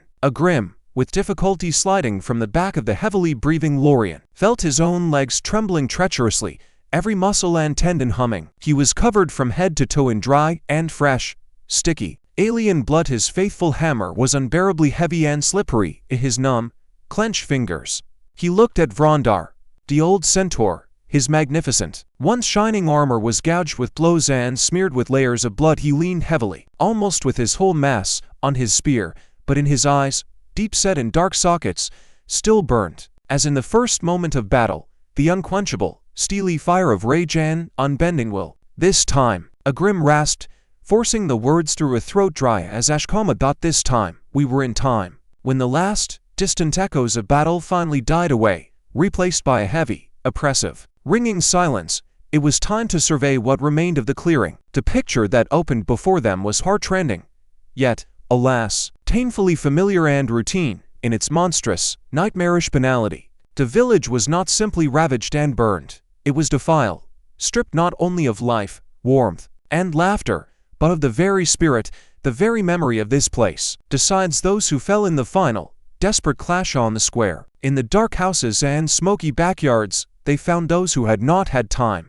or could not raise a weapon. They lay where sudden and merciless death had found them. An old man, hacked to death in his own bed, his wrinkled, withered hands still convulsively clutching the edge of a warm blanket. Women who had tried to hide their terrified children in cellars and attics were overtaken and killed there as well. Their lifeless bodies, shielding small, breathless bundles, told a silent, piercing story of a last, desperate maternal gesture. In one house, smelling of burning and death, they found an infant whose small, tender head someone had smashed against the doorframe with a swing of particular cruelty, and a dry, brown, almost black stain still defiled the rough wood like an eternal curse. Each such find was a quiet, but thereby even more piercing and precise blow straight to the soul. They did not scream of their pain, did not demand vengeance. They simply lay in unnatural postures, and from their silent, all-encompassing reproach, hearts clenched and blood froze in veins. And each of these silent deaths fed that cold, silent, accumulating rage slowly ripening in the souls of the survivors.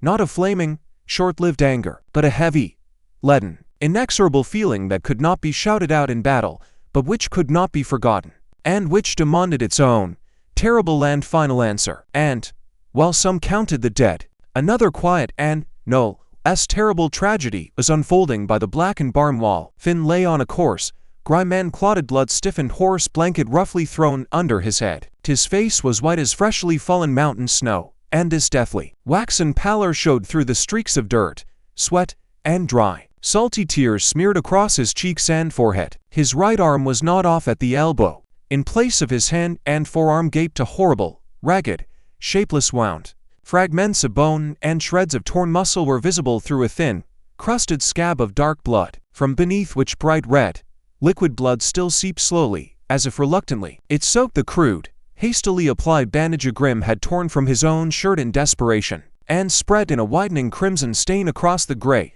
prickly wool of the blanket. Finn did not moan. He did not cry or scream anymore. He simply lay still, staring blankly into the smoky, slowly darkening, indifferent sky. His eyes, always so lively and full of dreams, were now empty and unnaturally wide open, as if in silent horror. It seemed he saw neither the smoke clouds nor the gathering dusk, but only a single, frozen image forever etched into his consciousness. The huge, slavering maw of the Varg closing on his flesh, the rows of yellow, knife-like fangs, and the hot, bestial, stinking breath. Somewhere deep inside, he still heard that horrifying, short, bony crunch that had forever split his life into two unequal, non-intersecting parts.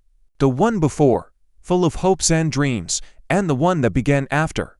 And in this new, alien life there was room for nothing but all-consuming, yawning emptiness and mute, unspoken, gnawing from within pain. Agrim, sinking heavily to his knees beside the bow like an old man, took Finn's surviving, cold left hand. It was icy and lifeless as a doll's. His own hand, accustomed to holding a heavy hammer with such confidence and strength, now trembled treacherously with a fine tremor, and he could not make it steady, no matter how tightly he clenched his fist. "Hold on, boy," he rasped, and his voice, always so firm and commanding at the anvil, broke into a whisper, becoming alien, weak, and helpless. "Hold on. We'll bandage it properly.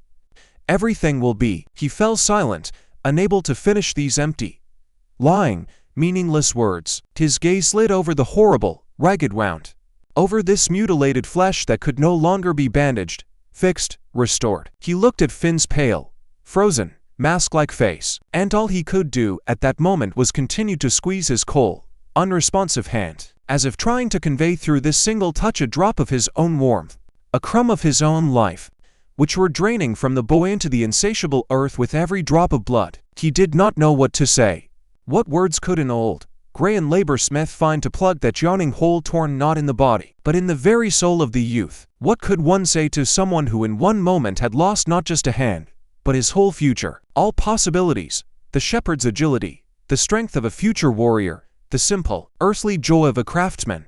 Whatever he might have chosen in life, all roads for him now led to a single dead end, marked by a stump and eternal, aching pain. Agrim saw Finn's gaze, empty and unfocused, slowly, with inhuman, terrible effort, shift to him. And in those wide, frightened eyes he read now not even physical pain. The body seemed already shut down, gone into deep shock. He read inexpressible, bottomless, childish horror, and one single question, a quiet, soundless cry stuck somewhere between a shattered heart and a parched throat. Why am I still alive when everything worth living for is already over? The two rescued men, who introduced themselves as Guard, the bearded giant with the axe, and his nephew Elric, the very youth with the pitchforks, silently, heads bowed, helped the surviving Centaurs comb through the smoking ash heap. Their faces were carved from stone of sorrow, and in their eyes lay a quiet, now habitual, soul-ingrained sadness. Gar, stopping over the body of a young woman on whose blackened neck hung a strange,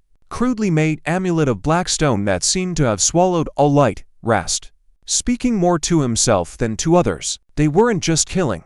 They were taking the strong with them, the young, and children, especially children, taking them alive. Wide, Agrim exhaled, not taking his eyes from Finn's pale face, mentally applying this terrible fate to him as well. For slavery?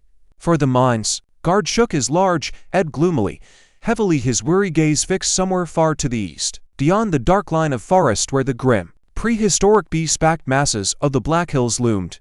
No, not for slavery. Old Malin, our healer, told. He said that for several moons now.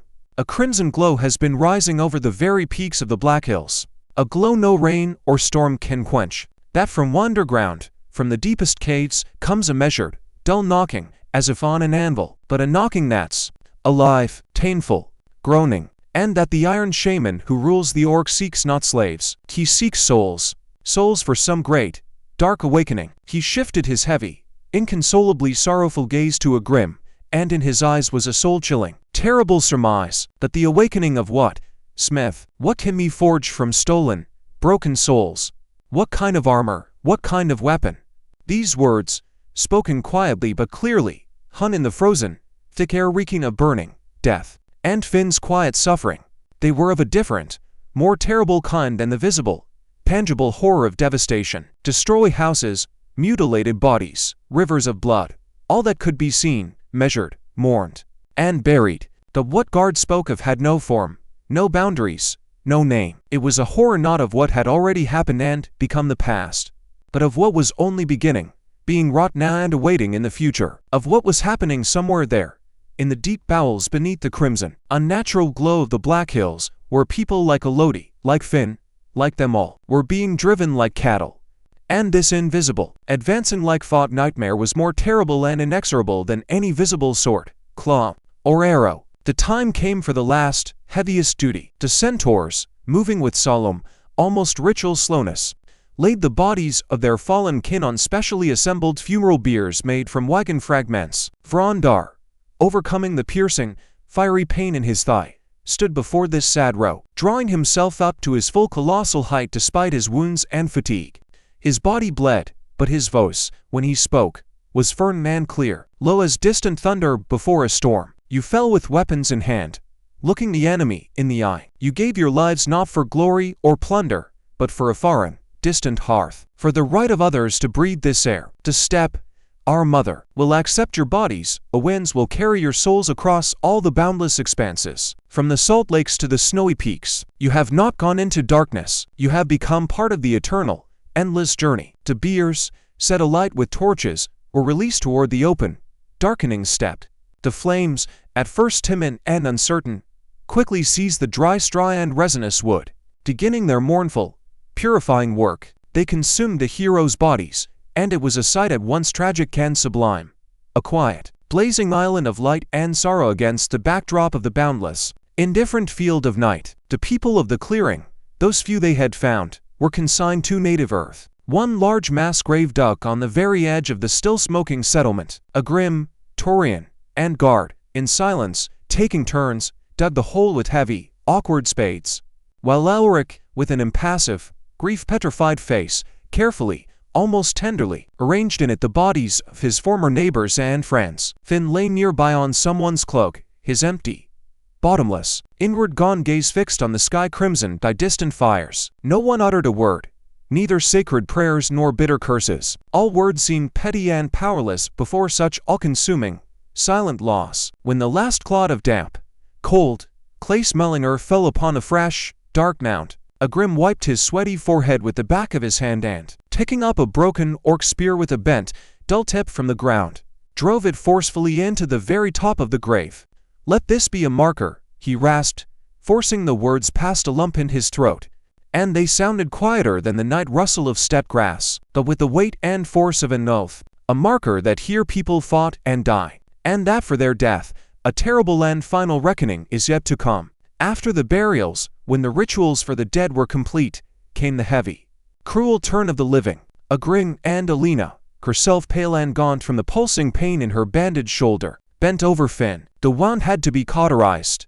The slow but inexorable bleeding stopped. There was no other way but this barbaric one. Agrim held his broad knife in the coals of the fire for a long, silent time, until the metal began to glow with a dull, ominous crimson light, ready for its terrible work. When the red-hot iron touched the torn, inflamed flesh, a short, hissing sound like the song of a deadly insect erupted. A sharp, uncontrolled spasm racked a youth's body, arching his back in an unnatural curve. From his constricted throat came a stifled, hoarse sound full of absolute suffering, in which there was nothing human, a pure, primal, animal cry of pain torn from his very core by nature itself. But no tears, cries, or words followed. Instead, he clenched his teeth with such inhuman force that white, waxy spots appeared on his pale cheeks, and his one remaining hand dug into the thick, rough fabric of Agrim's trousers with such strength that it stretched and tore the threads. The air around them instantly filled with the acrid, sweetly cloying, and disgustingly familiar smell of seared flesh, which immediately mixed with the already habitual, ingrained stench of blood, burning, and death, creating an unbearable, nauseating blend. When the nightmarish, barbaric procedure finally ended, Finn fell back onto the coarse cloak, his chest heaving heavily and raggedly, his whole young body covered in sticky, cold, deathly sweat. He lay, unable to move, staring at the starless sky, but now in his wide-open, pain-hazed eyes, something else finally appeared besides blind shock and emptiness. That yawning void had been replaced by pain, dull, all-consuming, horrifyingly real and physical. A blazing torch in the place where his hand had once been, and in the very depths of this new, unfamiliar suffering, the first, barely noticeable but tenacious spark had kindled, an agonizing, unbearable, yet clear awareness, the awareness that his old, carefree life had ended forever, and right now, in this moment, a new, alien, and frightening one had begun, one in which his right hand would never be again. The survivors, those who had managed to live, gathered around the smoldering, crackling embers of a common fire. They were a pitiful, negligible handful, 8 wounded, strength-draining centaurs, 2 survivors from the clearing, Gar and Alaric, and the 3 men from the far bank, Agrim, Torian, and Finn, the youth whose body and soul were now mutilated forever. They sat, staring into the dying flames, and the grim, heavy silence hanging between them was louder and more expressive than any words. The road to Almerion is long and dangerous, Vrondar began, overcoming the hoarseness and pain in his parched throat. His voice was weak from blood loss and fatigue, but in it, as in his will, not a single note wavered. We, children of the steppe, do not love tight stone walls and the alien smell of foreign hearths. But now it is the only path I see in this darkness. The Empress, sitting in her palace, must learn the truth of what is happening on her eastern marches before it is too late. They will not believe us, Guard said gloomily, not taking his eyes from the fire. Courtiers in silks and velvets, washed with perfumes, will think us frightened savages who've scared themselves with shadows from their own campfires. Then we will make them believe. Agrim's voice sounded quiet, but with that same unyielding firmness born at the anvil after 1,000 blows. He shifted his heavy gaze to Finn, who sat listlessly hugging his knees with his one remaining hand. We will bring them not just words or pleas. We will bring them our wounds, our scars. We will bring the living memory of our fallen. We will bring him, he nodded toward Finn, as proof. And if those sitting within those golden walls have even a drop of human honor left, they will hear our tale and see our pain. I will go with you, Guard said without further thought. Alaric, his nephew, only nodded silently, grimly, his fingers whitening as they gripped the shaft of the very pitchforks that had become his weapon. Vrondar, suppressing a rising groan with difficulty, rose heavily to his feet. Leaning on the shaft of his spear, his huge shadow, cast by the dying flames, fell over all those gathered in a colossal, unifying silhouette. Rest, he commanded, and in his voice sounded again the undisputed authority of a chieftain. At dawn, with the first light, we depart. Our hooves and your feet must carry us west, that the road will be very long, our wounds will not bear us like mountain streams, and the direct path is also not open to us, that we must go, or crawl, toward the hope we still have left. The night over the clearing was dark, thick, and starless, as if all the ash from burned houses and bodies had risen and covered the sky. Finn lay covered by a borrowed blanket but could not close his eyes, weighed down by pain and thoughts. In the stump of his right hand, where now was only a bandaged void, burned an inexorable fire, a phantom fire born of the brain, but no less real and tormenting for it. He looked at his feet in worn, dirty boots, at his one, convulsively clenched fist, and thought of the long, endless road awaiting them all at dawn, of the road on which he, a youth, now had to go to the end as a one-handed cripple, a burden to others. But through the thick, suffocating blanket of physical pain and spiritual despair enveloping his soul, a different, cold and hard shoe was slowly beginning to break through. It was not yet hope or faith. Rather, it was a bare, joyless resolve, quiet, silent, and firm as a polished river stone. A simple, indisputable thought that had lodged in his consciousness and would not leave. He had survived. He had not been finished off there on the ground. His hand had not been gnawed off just for sport. Against all logic and justice, he had remained alive. And now, at the price of this severed part of himself, he was obligated, he was duty-bound, to ensure that the terrible losses of all the others, young Karen, kind Rhinal, all those unknown inhabitants of the clearing, would not be in vain. To make his own twisted and crossed-out future require at least some, the bitterest, meaning in the coming great battle with the darkness advancing from beyond the hills. Thank you for your attention. Please like and subscribe so you don't miss the next part and chapter.